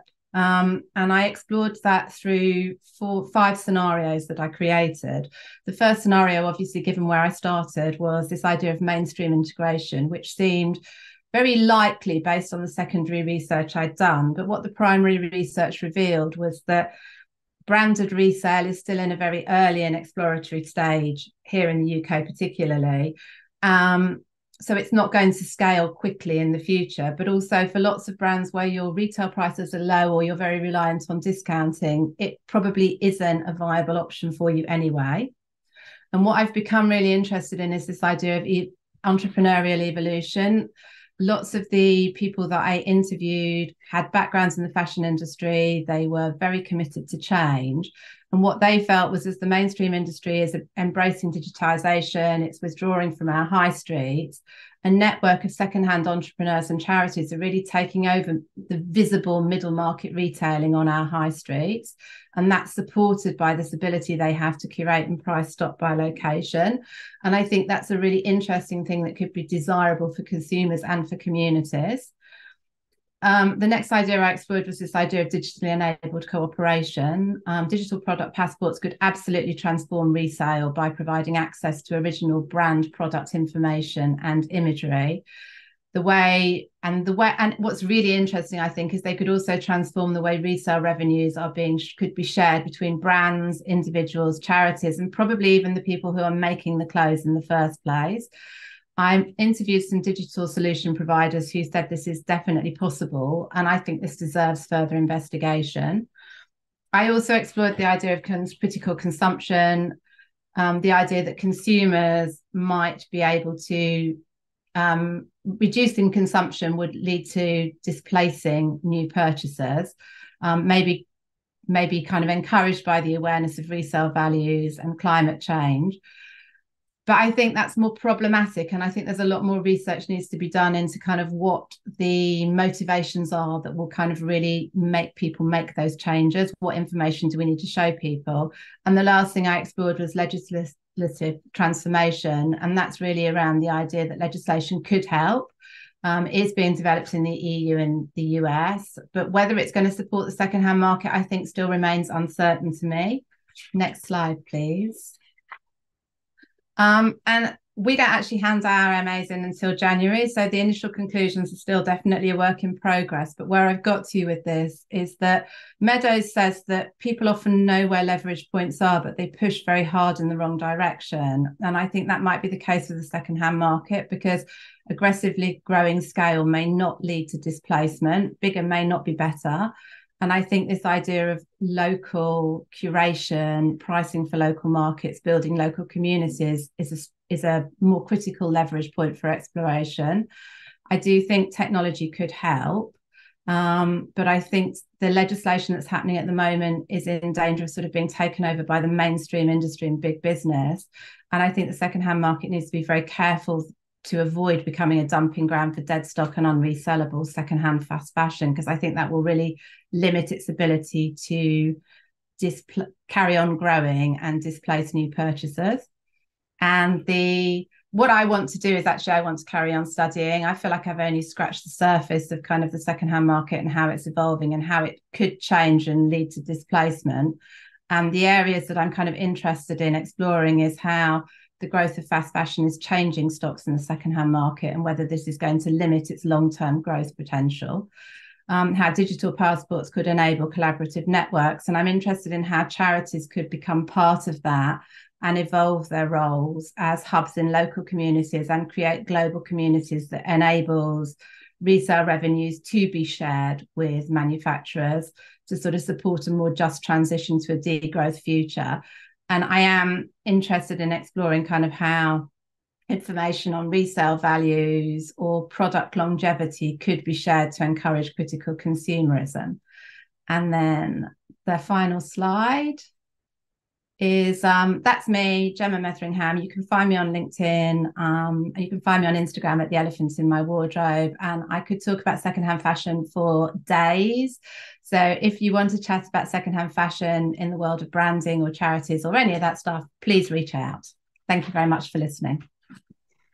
Thank you, Gemma. That was so interesting. You've done so much research. It's incredible the journey that you've travelled on through this project. We didn't talk too much about the study that you did with the value of clothes. I just think that's so interesting as a topic, as a concept, and in terms of participation, because I don't think there is a means. Well, I'm thinking about it now. Some platforms do allow some bartering, for example, but in terms of actually defining the value of a garment, it's quite interesting, I think.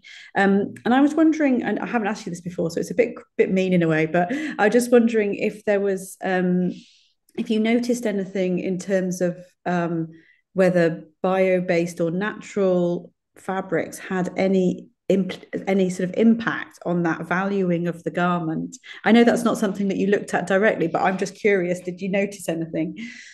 Definitely. I think what was really interesting was for the people valuing clothes, quality, fabrication and touch was actually really important. And it didn't come up so much when I was doing the interviews with people working in the market.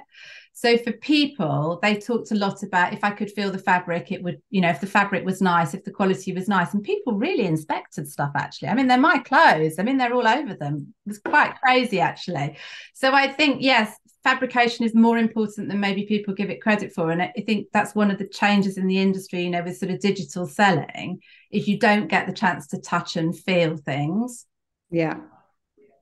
Yeah, that's really interesting, and it's really interesting as well because you started out thinking. I remember we had a conversation about how big brands, how could they integrate secondhand, how could it kind of slow down what they were doing, and you quite quickly kind of realized or moved away from that and recognized the value of smaller businesses. And I suppose that smallness and that localness is the only way that you're going to get that part, the part where people can actually interact and touch. So there's something really interesting there. And I think that it shows a lot of promise for exploring further, doesn't it?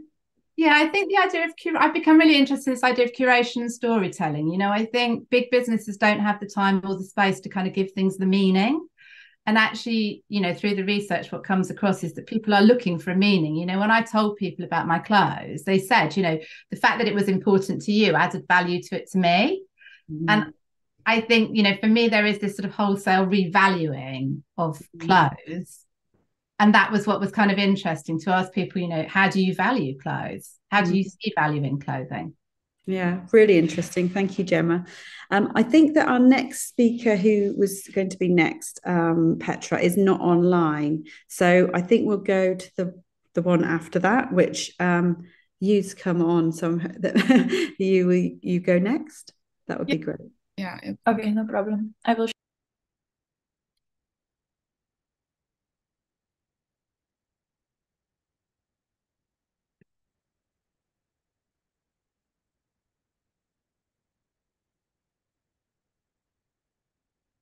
This is not my. Apologies, Petra. That was my mistake. It was actually, it was you who was going to be next. It's Iona who's not here. I just got them mixed up. Sorry. No, my fault. Okay. 1 second.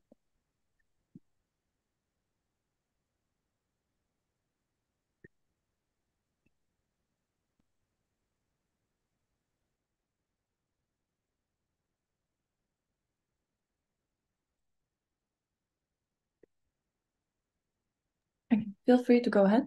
Yeah. So hi, my name is Yue Liu, and I'm a MA textile student at UAL, and my project is called Symbiosis. And the project was inspired by the traditional Chinese architecture and mortise and tenon structures, combined with modern digital, virtual, and 3D printing technology to explore how can traditional Chinese culture design combine with innovation and sustainable textile design.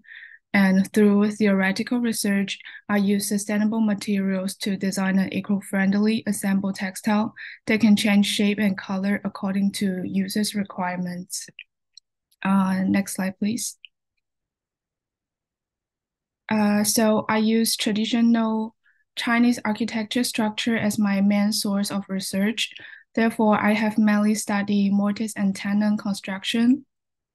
This modular structure allows wood to be joined together and in a combined way without the use of any nails.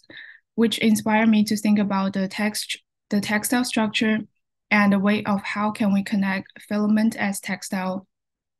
Applying modular design to textile can play a role in helping to promote the change to the recycling economy by designing textile that can be disassembled and reassembled to be able to reduce the waste of material and promote the reuse or recycling of resources.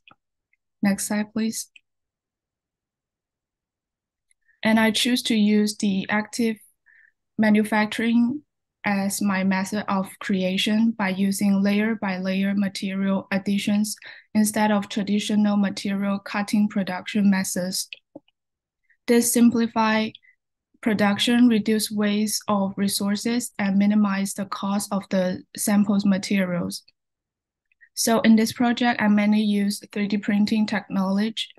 And in terms of material selection, through the researching of many different kinds of materials for 3D printing, I choose PLA as my main material.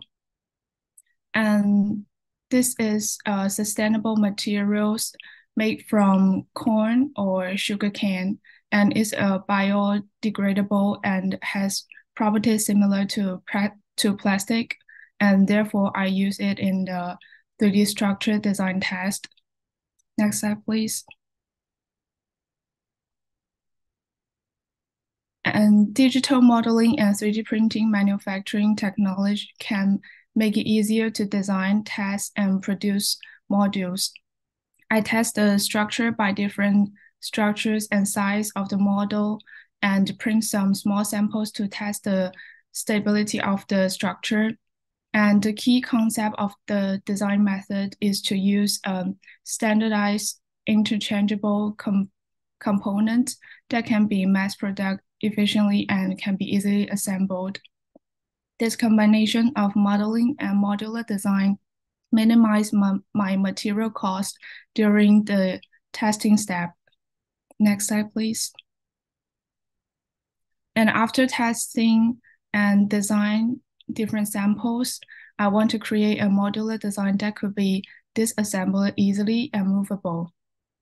In the support part, the geometry structure of Asian windows is utilized to the achieve of the function of decoration and support.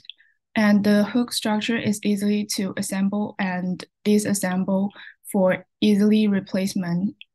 But the hooks of the connecting structure will easily break or come loose during the assembly due to the gaps need to add the connecting part. Next slide, please. And modular design can be very flexible and customizable, allowing for design and product change. I try to print a lot of module in different material and colors to try the different combination.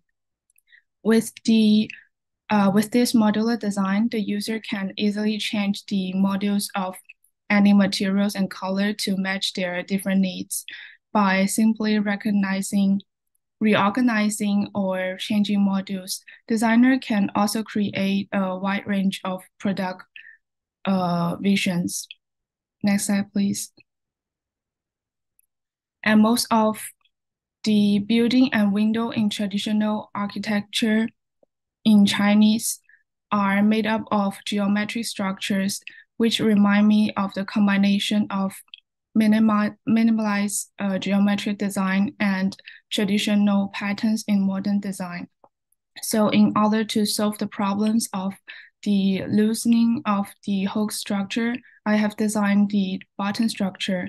This type of connection allows more kinds of combinations patterns. Next slide, please. And through the sample experiments, it can be found that different structure design and colors and combination can present different visual effects that can increase an interaction between the user and the textiles. Moreover, due to the special connecting structure design, the textile can be turned and changed the patterns and the size of the textile. Next slide, please. And I was also inspired by the way of roof tiles and traditional assembled and design, some repeating change structure, which are very flexible and can be bent easily. Next slide, please. And the combination also has the advantage of modular textile that can be assembled with fewer limits on the size of the structure, allowing for complex and changeable 3D dimension structures. By adapting the 3D printing technology, it is possible to achieve totally different colors in the front and back. Next slide, please. And through the previous experience, I add some coins to each loop by trying the more three-dimensional effect and use multicolor material to make a textile take different colors at different angles and giving the structure a more modern visual effect. Next slide, please. And I've already tested and shown that the textile is very flexible and that can be bent to change its shapes. Next slide, please. And I also use the visual design to explore more special effects that are difficult to achieve in reality, such as glass or metal materials. Visual design allows for complete different materials free, can create a space for imagination without consuming any materials, which is a very effective way for sustainable design. Next page, please. And this is the detail of the virtual textile, which can be visualized by rendering the model to see how it changes in different lights and backgrounds. Next slide, please. And at last, I think the role of education in sustainable textile and fashion industry has two main points. The first is that by focusing students' attention on the importance of sustainable design and social responsibility, designers will be more environmentally conscious in their future design after their graduations. And the second is the school environment is also very effective in providing technical and knowledge support through communication with students and teachers so that everyone can learn more about sustainable materials and production methods and use the school's facilities and resources to practice our own design. And in the future, I plan to continue developing digital technology textile related to accessories or garments. And alas, here is my contact details. And thanks for listening.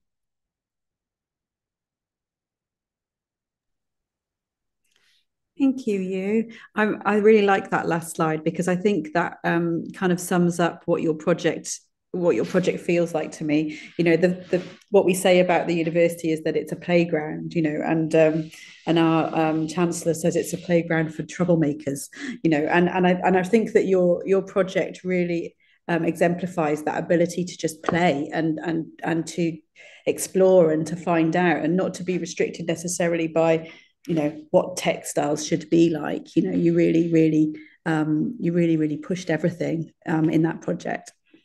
Okay, thank you, Yu. I'm just going to move on because I've noticed that Iona has now joined, which is fantastic. So she will do the next presentation. Thank you, Yu.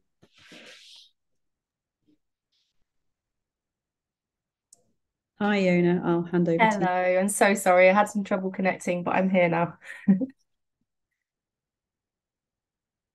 Thanks, Petra. Okay, so hello, everybody. Welcome to my presentation on my latest project called Playground, as you see, which segues perfectly from what Rosie was just speaking about, actually. So to start by introducing myself, I loosely call myself an interactions and art installations designer. And what I mean by that is that I'm very passionate about bringing complex scientific concepts through to life through engagement, interactivity and art, and also through fashion, of course. So you can kind of imagine my work being seen in the context of a museum, an exhibition, a gallery, etc. But I'll talk a little bit more about that later. Yeah, so next slide. I feel that I have a very intimate relationship with the natural world and have been very drawn through my MA Fashion Futures course to researching the environmental impacts we see from garment waste globally. When I speak about garment waste, I'm specifically referring to the unusable garments that get sent to the global south, so to Africa and Asia, where where the global north, as up here, don't really see those impacts. So this is where the garments have no future other than being buried or incinerated. But I feel very passionate and hopeful about the future of garment waste. And I like to show this through the installations I do. Next slide, please, Petra. So what are the specific problems that I'm addressing through my research? Well, I've been looking at the overconsumption of garments and then using education as a leverage point. This is specifically for adult learning, although children can definitely get involved as well. I think there's something really tangible and amazing about adults playing or using that playfulness as a form of learning in a really unique way. And this is to inspire value change and ultimately challenge our levels of consumption of the way that we treat clothing. And I like to think that I can challenge these preconceived ideas of how we treat our garments through the installations and ultimately invite the users to think about the geological impact of fashion. And I'll get onto how exactly shortly. Just back one slide. Thank you. So as for the uniting of fashion and geology, which I think is a beautiful interdisciplinary marriage that's been made between the sciences and the arts, there really lacks research at this intersection where microfiber shedding from garment waste pollution impacts the geology of the earth. So I'm really invested into that, and specifically the terrestrial impacts of microfiber shedding. And so my job as a designer has been to fill this gap by creating engaging content. I don't like the word content, but anyway, I think that best describes perhaps what I'm doing. And this is something that the public can really get their teeth into. And one of the amazing things that I've found so far is the public's capacity to take on these really complex concepts and understand them straight away. In fact, some of the feedback I've had so far is to make it more in depth and to make it more complicated, because I think one of the beauties of dealing with an adult audience is that they can really engage with some of this content. Next slide, please.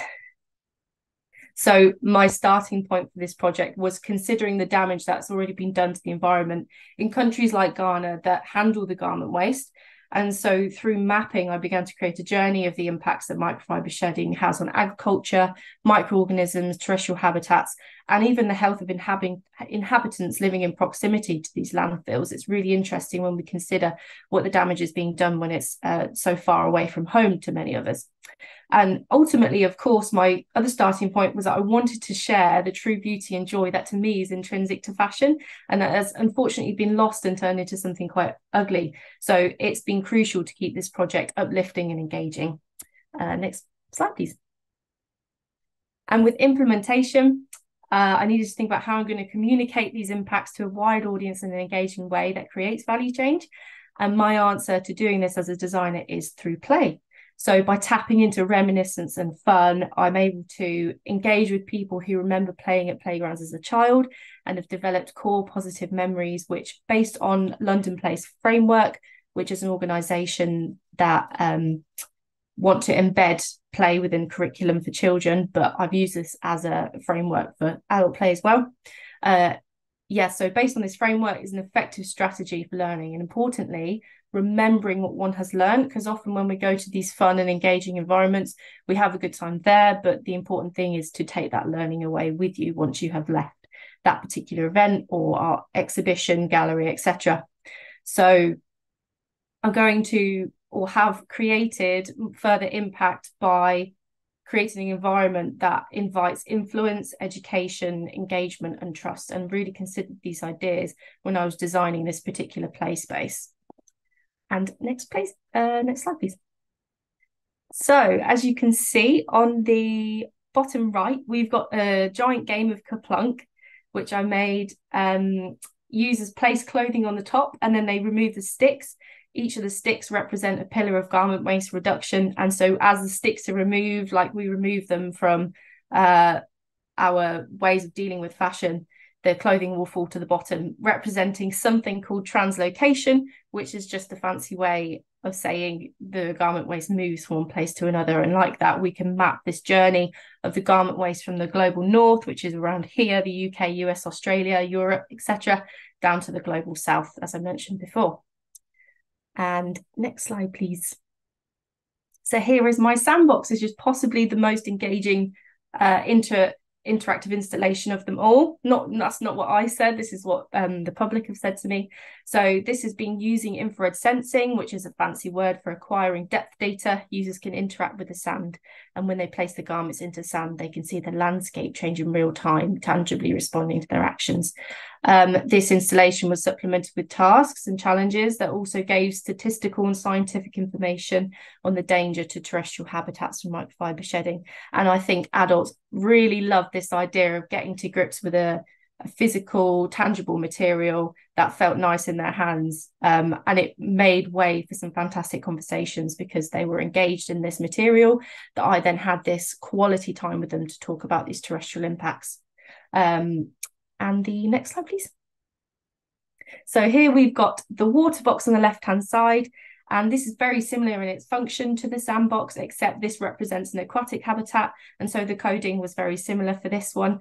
And here the people's hand gestures when they interact with the clothing going into this water that's represented creates ripples and reactions in the water as well. And so very similarly, we could engage in some really rich conversations. And then on the right, we have the scales. And this is a game in which people have to try and balance out the materials in buckets. These are geological materials. So there's soil, water, sand, and then a bucket of plastic clothing, which, as we know, the majority of our clothing is now made of. And this was to represent the Earth's balance of the atmosphere and the geological materials that make up our Earth. So the trick was actually with this one is that the scales don't balance with any of the plastic in the bucket, which is a bit of a cheap trick, but was good fun to try and do. Next slide, please. So yeah, that's kind of it so far. Thank you so much for listening. This project has reached the end in an academic setting. However, if anybody feels that they could see this playground in another exhibition space or a gallery, or maybe an educational setting that you have access to, I'll be delighted to chat with you, or even if you think there could be any suggestions to take this further. Yeah, and I'll be looking forward to collaborate with anybody. So thank you so much for listening. Iona, thank you so much. That was really, really interesting. So nice to see those pictures of people, you know, because this was a lot of work in the making, wasn't it? And actually sometimes these things don't really make sense or come to life until you have that kind of feedback from people. What was that like for you? I think it was, I learned a lot. I learned an incredible amount, not only about the content in the journey of making such a project, but also in terms of public engagement is a whole different ball game. And I think it was amazing what people fed back to me and how clued up they were with what I was talking about. I realized that I didn't have to say that much until people made those connections. And I think that was really beautiful because it was something I was quite concerned about people not, you know, latching onto this idea. So that was great. Yeah, fantastic. And I think the other thing is that we talk, you know, obviously within today, we're talking a lot about learning within an academic situation. But I think that, you know, we sometimes forget about that learning has to have a purpose. And by enabling other people to learn through what we do is really, it's really important, actually. Yeah. And the other thing I just wanted to mention as well about that intrigued me about, and I don't think we've talked about this actually, but what's so interesting, I think people become quite familiar with the concept of microfiber pollution in the ocean, in the aquatic environment, but people don't really talk much about the terrestrial environment, and that's so important, isn't it? Because actually, what happens, actually, there's more microfibers, I think, studies have found in the atmosphere and in the terrestrial environment. But of course, once it rains, these get washed out. Yeah, do you want to add anything about what you found out about that? Absolutely. So from the research I found out so far that actually within our agricultural soils, we have more microfiber shedding of plastics than we do in our oceanic basins, which is really quite frightening, because so much of the research has been dominated towards these aquatic habitats. And while that is equally very important, I think we do need to start gearing up teams to start looking into these terrestrial habitats, because ultimately the plastics will end up in our food. They have already, and I think it can only just get worse. But also, surprisingly, the capacity for microplastics to translocate, again, there's that fancy word, but to move within the soils in similar ways to the way they do in our airs and in our waters. I think maybe the dominant research focus has been on those, because we can imagine how far they can travel, yet they still travel in the soils, and organisms are also aiding in this transportation, ingesting them, and that is causing microorganism death, and that is disrupting the lower levels of our food chains within these animals. So it is something that definitely needs to be greatly considered moving forward in the future of fashion, for sure. That's really interesting. Thank you, Iona. That's great project. We're looking at microfiber pollution in the Hearware project as well, and there's some quite interesting insights that have come out of that. So yeah, watch this space. Great, great. Thanks, Iona. And I think the next speaker is Katie. Let me just check my notes. Yeah, Katie, you're the last one, aren't you? Do you want to share your... Hi, yes. Katie. Hello. Thank you. Thanks, Petra. I'll let you know when to move on, please. Thank you. Okay, so hi, I'm Katie De Beer. I'm going to be talking about my master's research today. But firstly, a little bit about myself. I'm fairly new to design. I actually completed a BA in linguistics and phonetics 10 years ago. And then I've worked in various industries since then. My creative practice has explored various materials, from clay to weaving, and since returning to education to study textile design, I've mostly focused on biomaterials. I found that materiality is the connection, using materials as a sort of vehicle to translate the themes that I'm exploring. Next slide, please. So yeah, over the course of the MA, my key themes have been biomaterial exploration, the idea of using waste in our materials, and material-driven design. My research question asks, can making biomaterials from nature's waste guide us to a more regenerative material future? And the choice to work with a hard material was informed by the ingredients that I wanted to use in my research, and also probably due to my previous work with ceramics as well. Next slide, please. My main aim has been to discover whether I can make a sustainable material from nature's waste, namely beach cast, seaweed and cuttlefish bone. I've previously investigated farmed seaweed for biomaterial exploration, but engaging with the Hearware project kind of helped me refocus my attention to beach cast waste. Next slide, please. Thank you. The primary focus of my project was hand-collected cuttlefish bone and seaweed from the shores of the UK. My initial research involved observation and data collection on field trips at the location where I sourced my material ingredients. I was keen to observe the landscape and of the region to inform my material development, as well as cataloguing the material ingredients. I mapped out the exact geographic points of the matter I collected, which showed me sort of tidal patterns from day to day, which was quite interesting. Next slide, please. Thank you.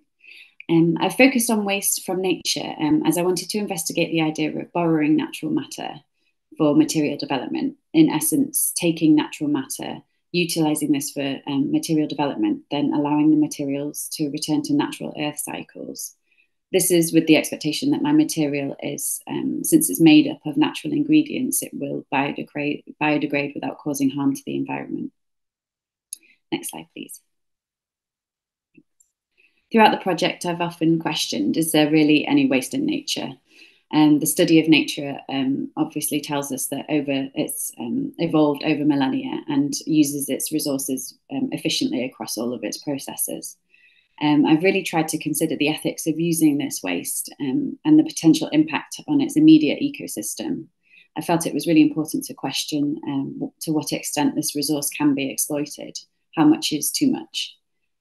At what point would using this resource irreversibly affect the ecosystem? Finding balance was key and is the primary reason the project has stayed within the limits of hand-collected cuttlefish bones. Next slide, please. That being said, the research also considered the wider potential of the project and whether it could further contribute to the future of sustainable materials. There's potential for future research to investigate feedstock and waste streams in the fish processing industry. It's reported that there are large quantities of cuttlefish in the English Channel, which are often exported to mainland Europe. And after connecting with a fish processing factory in the southwest of the UK, I learned that cuttlefish bones account for approximately 6% of the weight of a daily catch. So by researching this area, I simply wanted to highlight the opportunities presented in utilising this waste stream. However, I didn't want to concern myself too heavily with the logistics of the fishing industry. I've been hesitant to do so for sort of ethical implications with regards to unsustainable fishing practices, which was too huge a challenge to tackle within the scope of my research so far. Next slide, please. Thank you. Reports of algal blooms across the world that significantly affect tourism and travel and fishing industries have increased over recent decades. As our climate becomes ever more temperamental, bringing with it changes in ocean temperatures and extreme storm conditions, beach cast matter is presenting itself on our shores more and more. So can we harness this for material development? Next slide, please. So looking at the actual material development, I wanted to implement the design theory and material-driven design as it really resonated with my practice. It includes a concept called DIY materials, which incorporates a novel approach to material development, whereby designers participate in open source knowledge sharing of usually low-tech self-production processes and techniques. DIY materials is often informed by the sourcing of ingredients, followed by experimentation and manipulation that aids the designer's understanding of the material's limitations and the potential. I actually came across this theory during a phase where I was already implementing its practices and techniques, creating what's termed material drafts as I developed various iterations of the material. Next slide, please. Thank you. My initial idea was to create my own version of hempcrete. So hempcrete here on the left is a concrete alternative that mixes hemp herds with lime.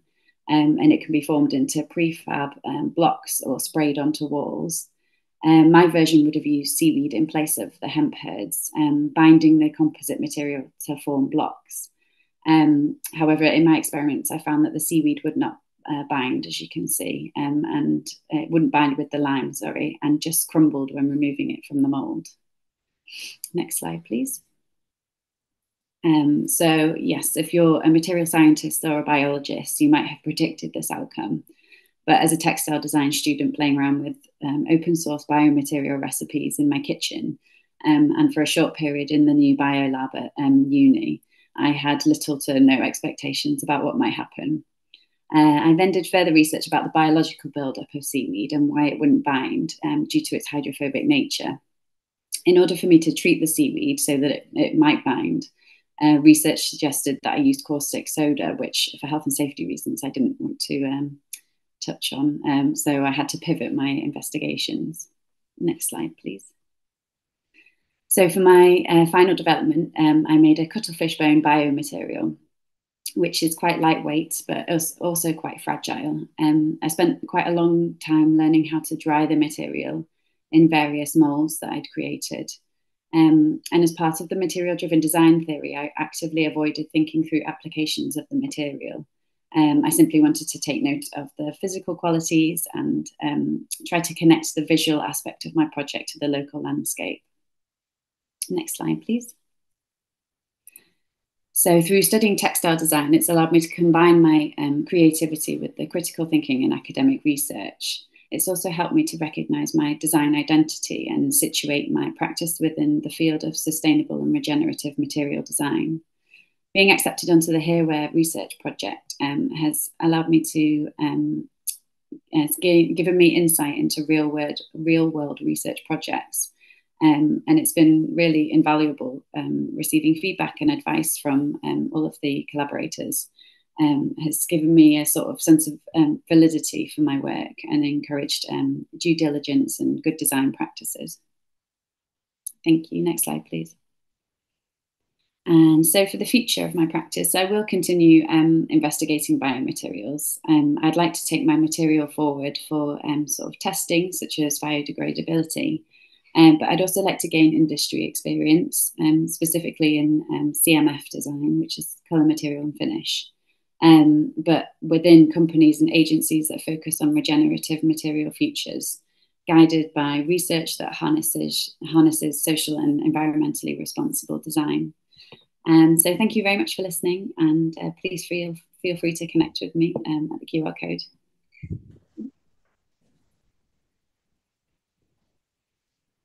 Amazing. Thank you, Katie. I'm just moving around because my connection just dropped. So I was going to go and try and find another spot, but thankfully came back in just in time. Yes. Great. Thank you, Katie. That's just, your project's so interesting because you really had the courage to kind of explore outside of textiles and kind of it was really fortuitous that you came across Elvin Karana's material-driven design, wasn't it? Because yes. How did it help you to work out what you were doing and how to proceed? I think, yeah, it was a sort of a light bulb moment, really, because I was just experimenting and exploring, and I knew that other designers and makers had done this within the field, but then to see it actually like written down as a theory was like really gave me that sense of validity that okay, this is okay for me to be exploring materials in this way. So yeah, it was a really sort of amazing moment. I was like, yes, I can do this now. Great. Fantastic. And I just want because the students of Fab Academy were talking about scale just before our session started, and I think that's something that you really had to kind of sort of engage with, but also it was quite a difficult sticking point a little bit for you, wasn't it? Yeah, definitely. I think, as I said in the presentation, I did connect with a fish processing factory. I think it was near Devon, and they said that they would send me all of their cuttlefish bones if they wanted to, but they wouldn't have been processed and cleaned. And I think that was at a point as well where I didn't have the access to a lab space. I was just working in my kitchen, and I just felt that would be not possible for me to sort of cope with at that stage. And also, I also found out that they do use the bones, they grind it up and provide it to farmers for like fertilizers and stuff. So then it was a sort of a question of, am I sort of taking one waste stream that already has somewhere to go and sort of redirecting it to another one? And the ethics of that as well is quite a complicated thing. So that's why I just stuck to sort of hand collected and small scale processes. But yeah, I think there is an opportunity in the future, but just for now. Yeah, and it's a question that we've had to consider on here as well. You know, people do ask the question quite rightly. You know, is it really waste? What are going to be the impacts by kind of engaging in this material stream and this resource stream? Is what you're doing really going to be have a positive impact, or are there going to be sort of unintended consequences of what you're doing? So I think you navigated that quite nicely and delicately, and so it was really nice to see the outcome. And I think we've got a few more minutes, Petra, is that right? So I'm wondering if we bring in all of the students to have a couple of minutes of questions at the end. I can't see the YouTube questions, so I don't know if there's anything from there, but otherwise, Petra, are you still there?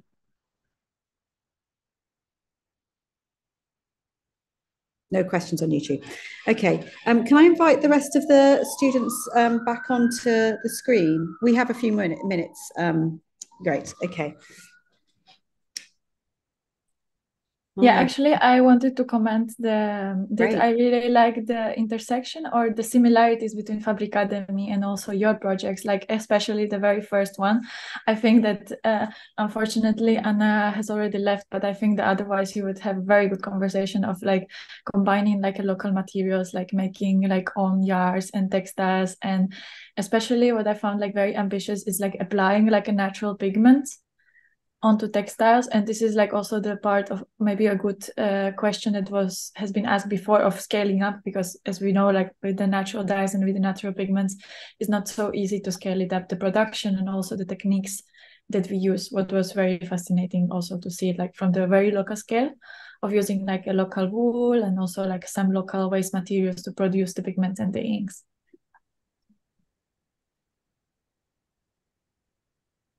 Vika, do you want to respond to that one? I think that was directed at you. Yeah.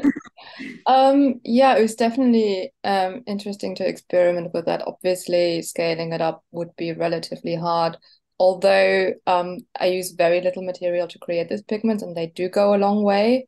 So maybe like there could be ways in optimizing these sort of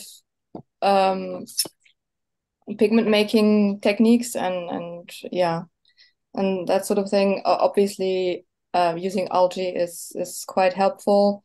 As well as it is a waste material, and it is also a natural material. Again, scaling it up needs more experimentation. Sorry, my cat just arrived. But yeah, definitely interesting to look further into how to make it more sort of industrial, so to say. I would say maybe it's also nice to have some connections or someone to collaborate with a partner on top of it. I mean, with the production, from the production side, of course, like the scaling it up, for example. Yeah, that would definitely be a point of interest. Not sure how to implement that in the future because, you technically need a lab for it because there's this chemical process of the laking process. So, yeah. It's okay. I think it's still like a very research, so it would be nice to see then applied for something else. Yeah. Thank you. Very nice. No problem. Congratulations on your work as well to all of you. It was very nice to see your presentations. We also had some intersection with the 3D printing, if I'm not wrong. I saw some 3D printed textiles. What is also nice to see the move from the bio perspective into something what is more like about digital fabrication. So and also like intersection with the materials that we can use for the 3D printing, for example. I seen that there were the research about from the Chinese culture and with the PLA. Can you also like imagine, for example, like to using a different kinds of materials for printing with that to like understand the sustainable aspects of the 3D printed materials? I think it's a very good experience that in UAL and we have different resources we can use, like the 3D printing technology. We can learn it at school and to use the machine to make my samples because they need a lot of tests. And if I do it by my own or to another company, that might cost a lot. So very appreciate that school can give us this to make my practice. And I think it's a very good experience that we can listen so different kinds of designers, their viewpoint and what they do in their project. And I think it's very good for the sustainable future that everyone can join this part. Yeah, I think you made a very nice comment on the technical equipment at the universities that will allow you to produce or to experiment with this kind of materials, because I think that's the issue of like nowadays in the education, that the universities are not connected to the fab labs or they don't have access to these machines. So I think evolving the technology, especially the 3D printing, and make it more accessible so we can use it also at home. And this can be what might be a nice project, maybe to implement this kind of educational system also into universities, to learn like from the very beginning, like when you are a kid or someone or teens, like how to use this kind of machine so they can actually advance the open source machines, for example, or to apply it for something completely different. And then, of course, like we need to consider the design process also for the 3D printing, right? So for the different shapes, what we've seen, like you have to need some like a knowledge or some soft skills, like how to, for example, implement the design part into the fabrication part. is there any of you, like, you can also feel free to comment, like if you have any question or you would like to add something into the topic. I'll just add something quickly because I think it picks up on what you were just talking about, the accessibility of things, and I think that all of the projects touch on this this idea of play and tangibility and being able to touch things. You know, in Gemma's project, you know, the people can't value clothes until they can actually feel the materials and understand the quality. In Iona's project, this idea of playing and really engaging with things and allow people to actually, or allowed Iona to bring in different forms of knowledge and allow people to learn. And I think that goes through all of the projects, which I think is really powerful and really important, that while we've got all this digitization, that we don't forget about that kind of the importance of that tangibility, which can pretty much only be achieved through local interaction, local networks, local systems. So I think that's quite a nice something that I hadn't picked up of before, seeing all of the presentations together. So it was really nice to see that. Petra, I don't know if that's something that you've also noticed in Fabricademy, and you have kind of a distributed sort of system at Fabricademy with different universities. So yeah, that it's that interaction, isn't it, between the digital enablement, but also that kind of touching and the tangibility that you get in those sites, in those specific areas. Yeah, for sure. Like, you are right. So the physical part, basically the hands-on training, I think it's very important, because this is the way, like, when they try something, they experiment, they fail, and this is the moment, like, when they are starting learning, like, to it and adapting, like, their designs or their prototypes into, like, a real stage, or how to then shift it into the real market. So I think that this is maybe what we are lacking. Or when I was a student, I didn't have this access to all these machines, and we didn't have the very hands-on practice. We usually had a lot of theory, but there was no, like, physical prototyping. So I think it's very important, like, to start, like, rethinking all the ways of the education, like similar to these programs as we are talking about, or what the TCBL is planning to mention, like maybe in the afternoon session. So this future of education, like, it has to start from very small sectors, I think, and also, like, from the public universities, because we are talking, like, especially I have a private university, so that's the reason why we are also trying to do it more open source, to open the gates and to understand, like, where is the mistake, how it should be changed, or where it should be actually implemented, and where to start from. So I think then Anastasia is also going to pick up from this point to talk about the future of the education in the clothes and fashion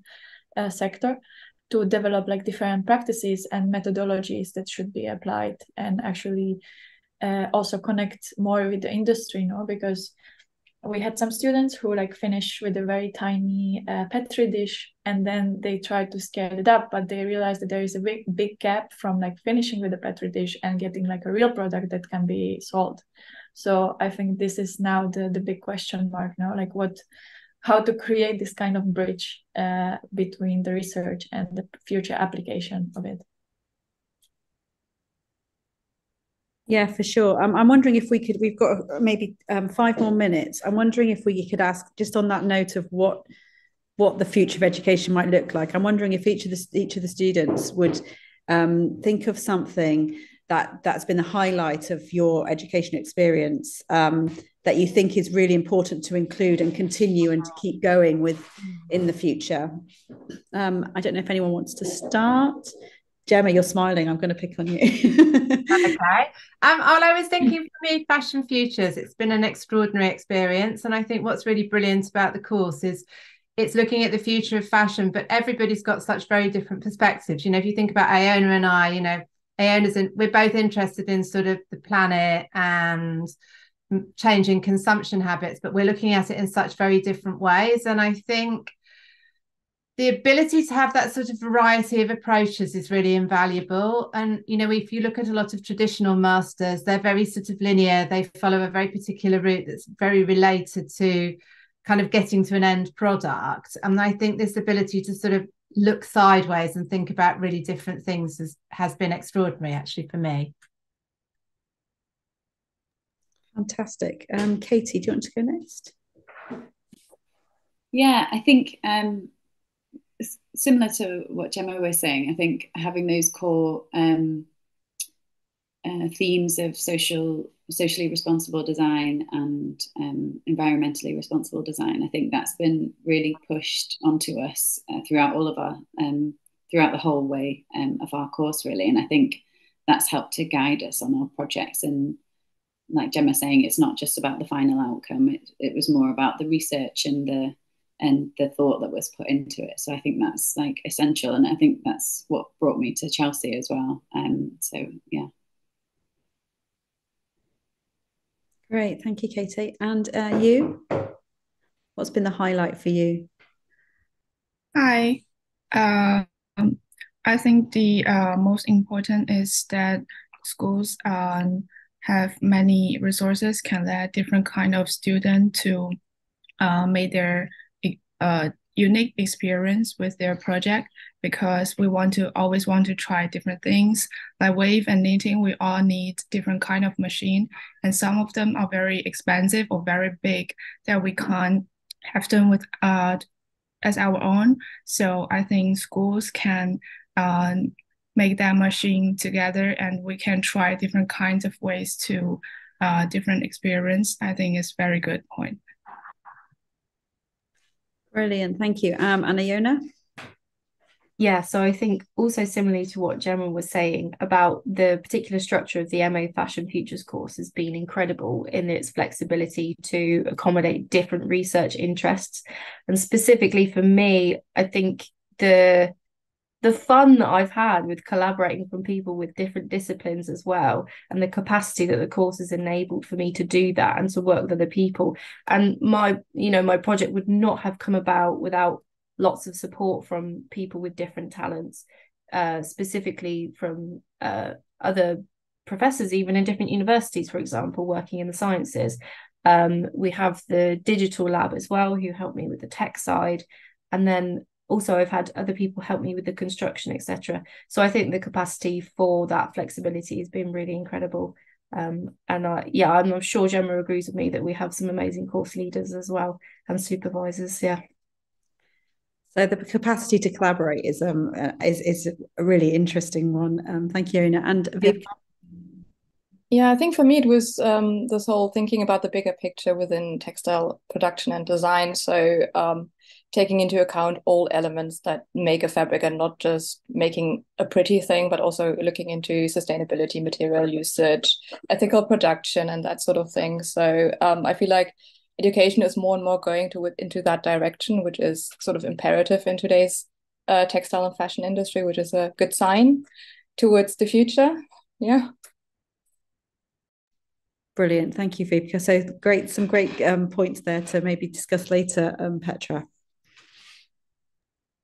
Yeah, very nice highlights. Actually, I haven't been thinking also to take some feedback from the students. No, like I mean, from my point of view, was also very different, because I studied Fabricademy, and then I basically shifted to like working for Fabricademy. So I stayed within the network, and I think was important to see the first as a student, like as it works, like how to improve like different stages of the program. Then from the other perspective of being the mentor of the students, no, like so you also share the same feeling, so you understand like what was very difficult during the process, like when they need more support, and when like would be more like pushy to like motivated. And I think that might be also a lack of this motivation from the teachers that I had before, that they wasn't so inspired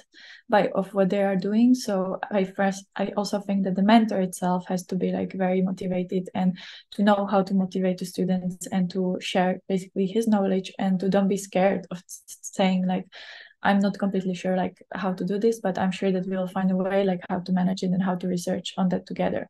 So I think the education will go like from both ways, actually. So it's more like a partnership between the mentor and the student.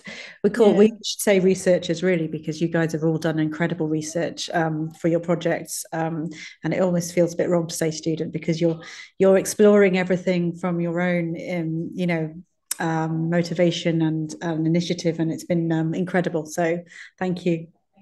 Yeah, thank you all as well. Maybe we can take a couple of minutes to wait. We can then start the next talk with Anastasia, like a short bio break. Thank you, Petra. Thank you. Thank you. Thank you all for coming. Thank you. Mm-hmm.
Hello.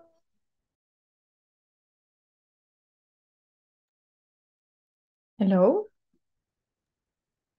Hello, everyone. How are you? Very good, and you? I'm very good. We took a short break for 1 minute. For 1 minute, okay.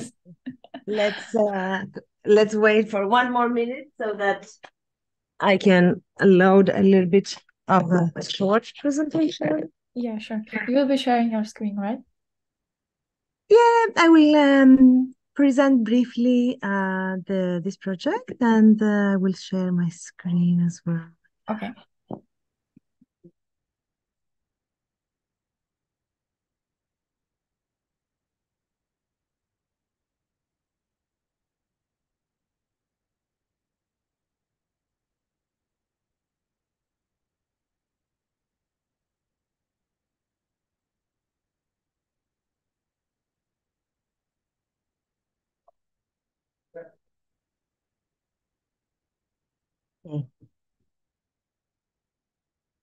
Okay, let me know when you're ready.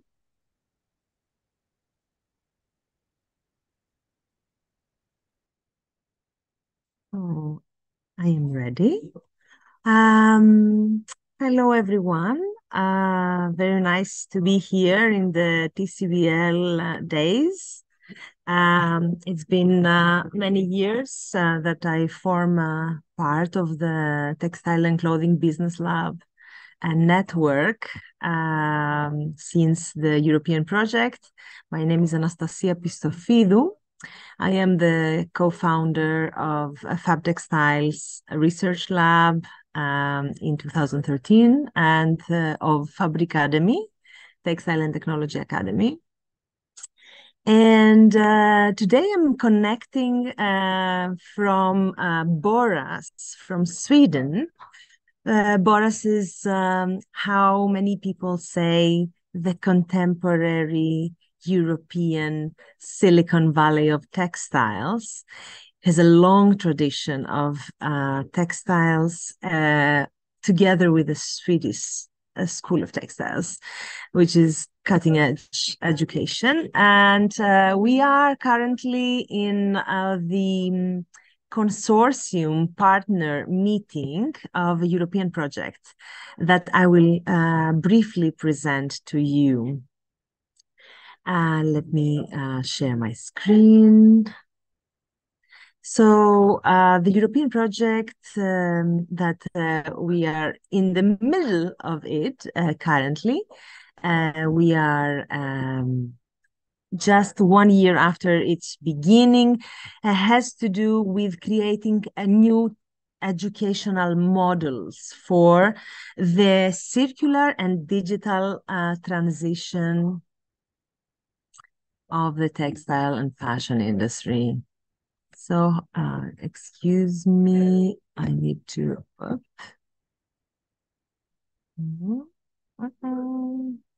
It's in the right corner, next to the Zoom, plus minus. Here. Yeah. I don't use PPT presentations normally, so.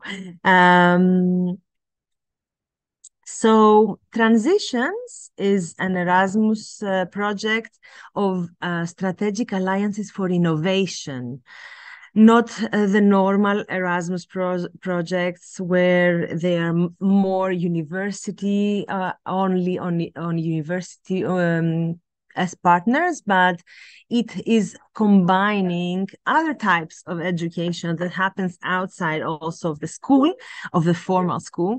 So it is an Alliance for Innovation formed by Research and Technological Center, Vocational Education and Training, which is VET, and Higher Educational Institutes, public policy actors, and small-medium enterprises. With partners joining from Spain, Italy, Netherlands, and Sweden.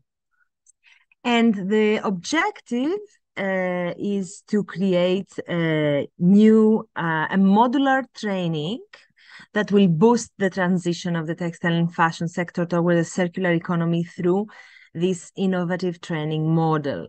And we are at the core of this moment after studying a lot and mapping the needs of the industry, the needs of the student, mapping and making interviews and understanding what actually is needed as new knowledge for contributing to this transition. And we have finished all of the mapping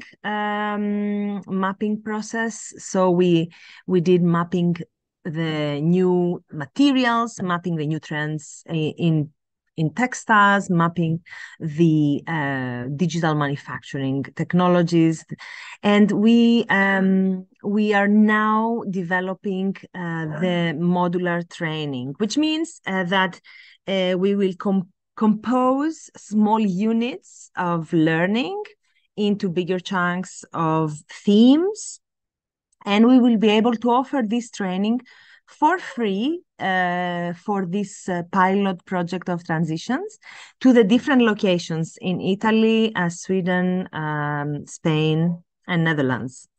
And the transition labs will be these innovation modules that will be based on real challenges and the value chain. They will be local, global, or even local, to skill, reskill, and upskill students and professionals. We are planning to put together the students, the professionals, the brands, the industries, and the vocational training participants. So here is an overview of who are the partners. There are different entities. So we have 3-4 entities per each country that bring the diverse stakeholders in. And that's the idea of to foster innovative collaboration. So we want to put all the different stakeholders together and create this, what we call transition lab, to test these educational models that we are now co-designing. And we want to also produce local challenges for the local ecosystems. We have identified, according to the interviews, and we've launched a very nice survey in the first year of the project, that we identified what people ask, what people need. And they were divided into 3 topics. They need more digital skills, they need green skills, and they need entrepreneurial skills.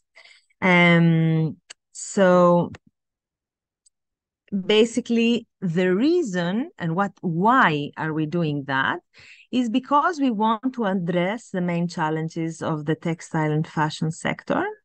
We want to transform, to see how to transform design and the materials we use. We want to transform the industrial processes, the models of sale and use of the product. We see nowadays that we are heading towards more services like rental services or borrowing or swapping services.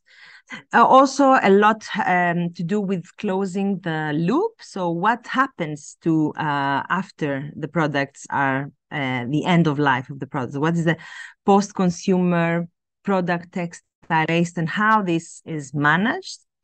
A lot of focus into closing the loop by recycling and reevaluating the waste, more into the concept of the trash as the treasure. And of course, the implementation of digitization and Industry 4.0, and what are the, let's say, after effects. So as I said, that we did the mapping of the needs, we made the map of the collaborations, and we are developing a toolkit, which we are calling loopholes.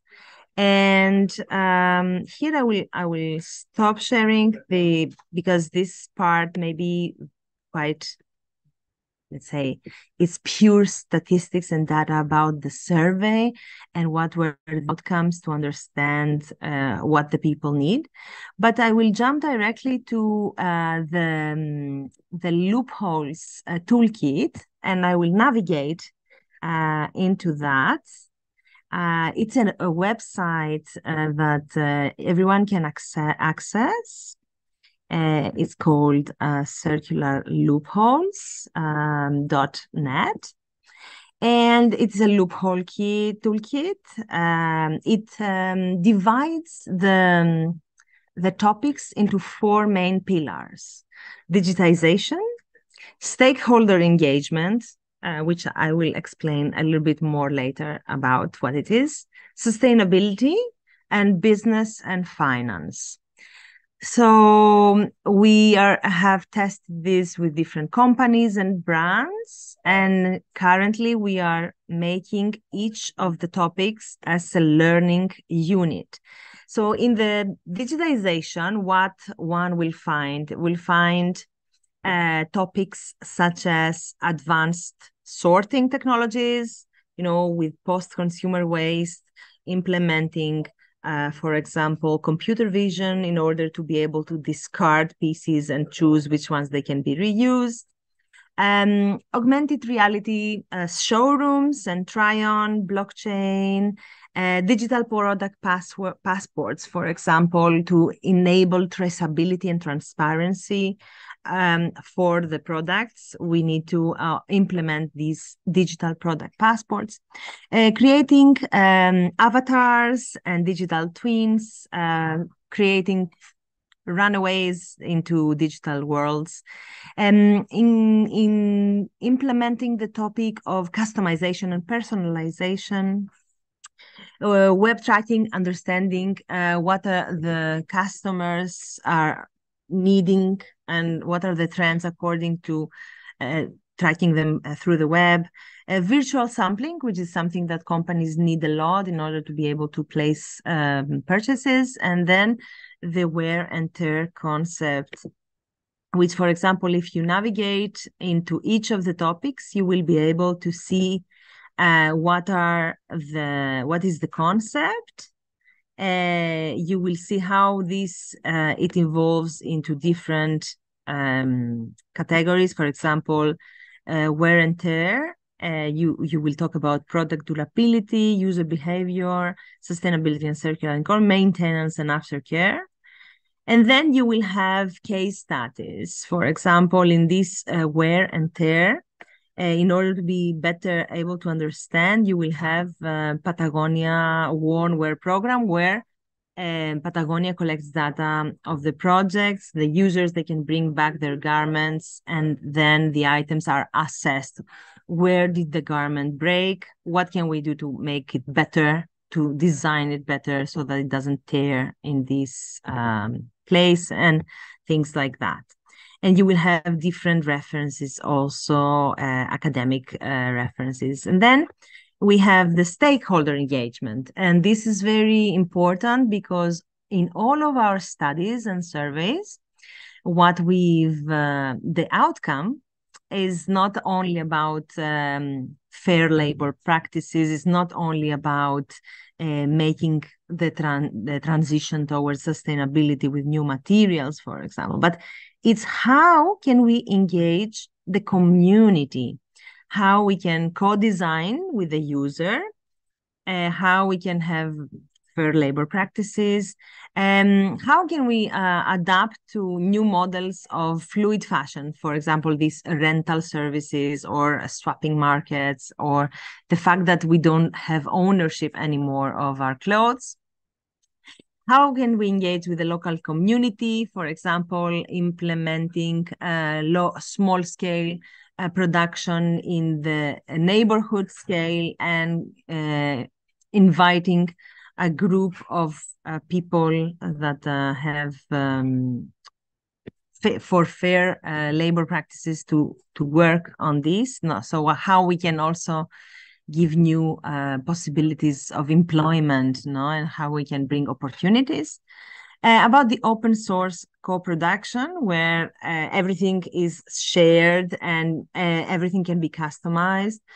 About how we can refresh the roles within a company, different governance models, about shared governance and not so top-down, how we can implement strategic partnerships and use, and also how we can use the user feedback to improve the design of the products, and how we can have users as the stakeholders.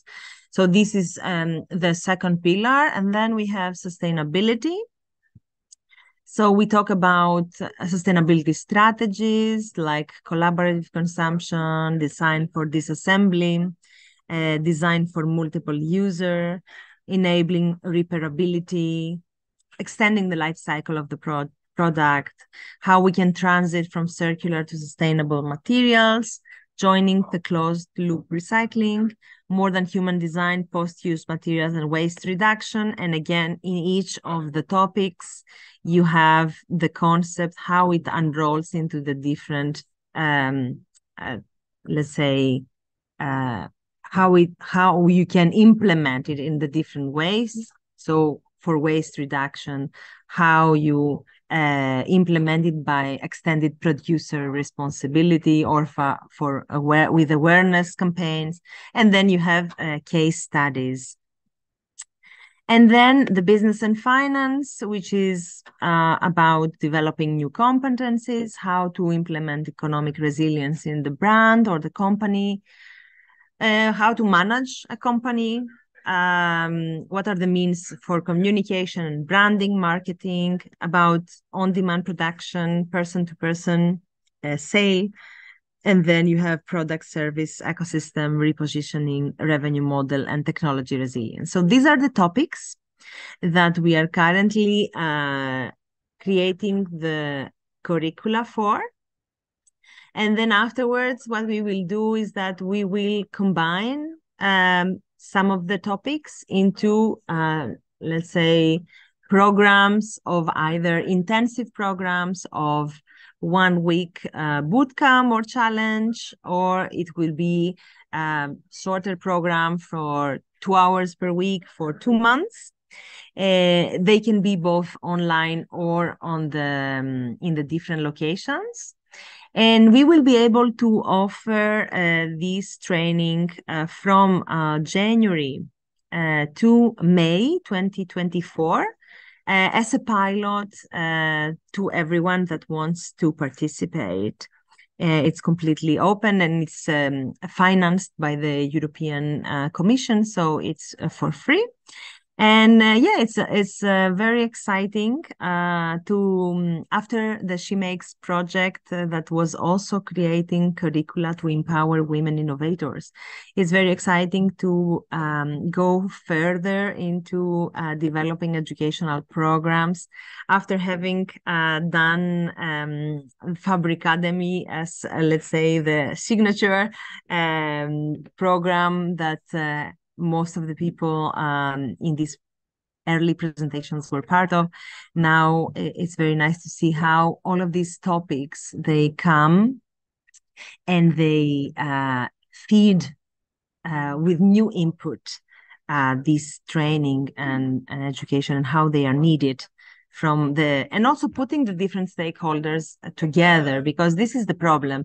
Most of the times, what happens is that what you learn in the school is something that you cannot implement in the industry. What the industry needs is not something you learn in the school, and vice versa. Like all of these broken telephone situations that we want to bridge, and we want to put all the different stakeholders together. And I'm very happy to present to you this project. And I would like to know if you have any questions about it.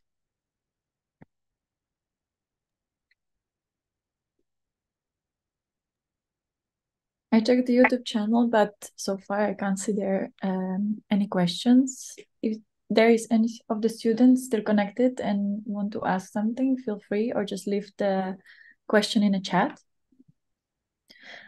Otherwise, thank you very much for the presentation.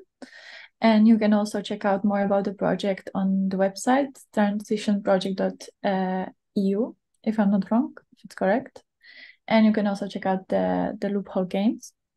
Yes, and also if you want, I can show it to you a tiny bit of what these trainings will be about. So you've seen the loopholes, all these different topics.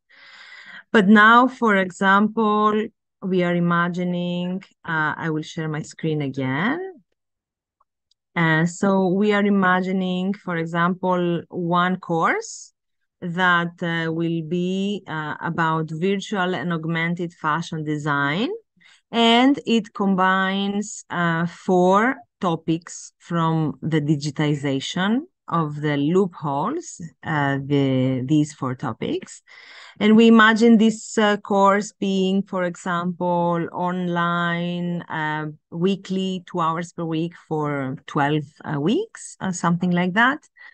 So these are the topics that we are implementing in this studio, in this, or we are imagining another topic could be advanced manufacturing technologies, where we teach digital embroidery and digital knitting, digital weaving, and laser cutting and 3D printing. Or we are imagining another topic would be to use industrial waste from offcuts or from the industry, that the things that there remains, and how we could transform those and make new products from trash to treasure. So rethinking, repairing, reducing, reusing, and recycling. Or we are even imagining another topic could be participatory fashion. So working together with stakeholders in order to be able to co-design together with them. And even we are also imagining another course that could be the open closet. So where participants will have to create and design a swap market, or they will have to make an event for person-to-person sales. And then also another topic that we are imagining will be the sustainable business model, more into sustainability and these are the topics. This is how we are imagining this training to be. So if you are interested to participate in this pilot project, you can contact us, because we will start from the end of January until May, and we will have these topics as a training. Thank you so much. Perfect. Thank you very much. So if we want to know a little bit more about your education in general, you can follow up with the roundtable this afternoon that is starting at 6. And it will be on topic of common challenges for the learning ecosystem. It will be led by Daniel Cloutier, and you will find there also Anastasia, Rosie from the first session, and Mariangela Lavanga joining the program. So thank you very much, and we will see each other at 4.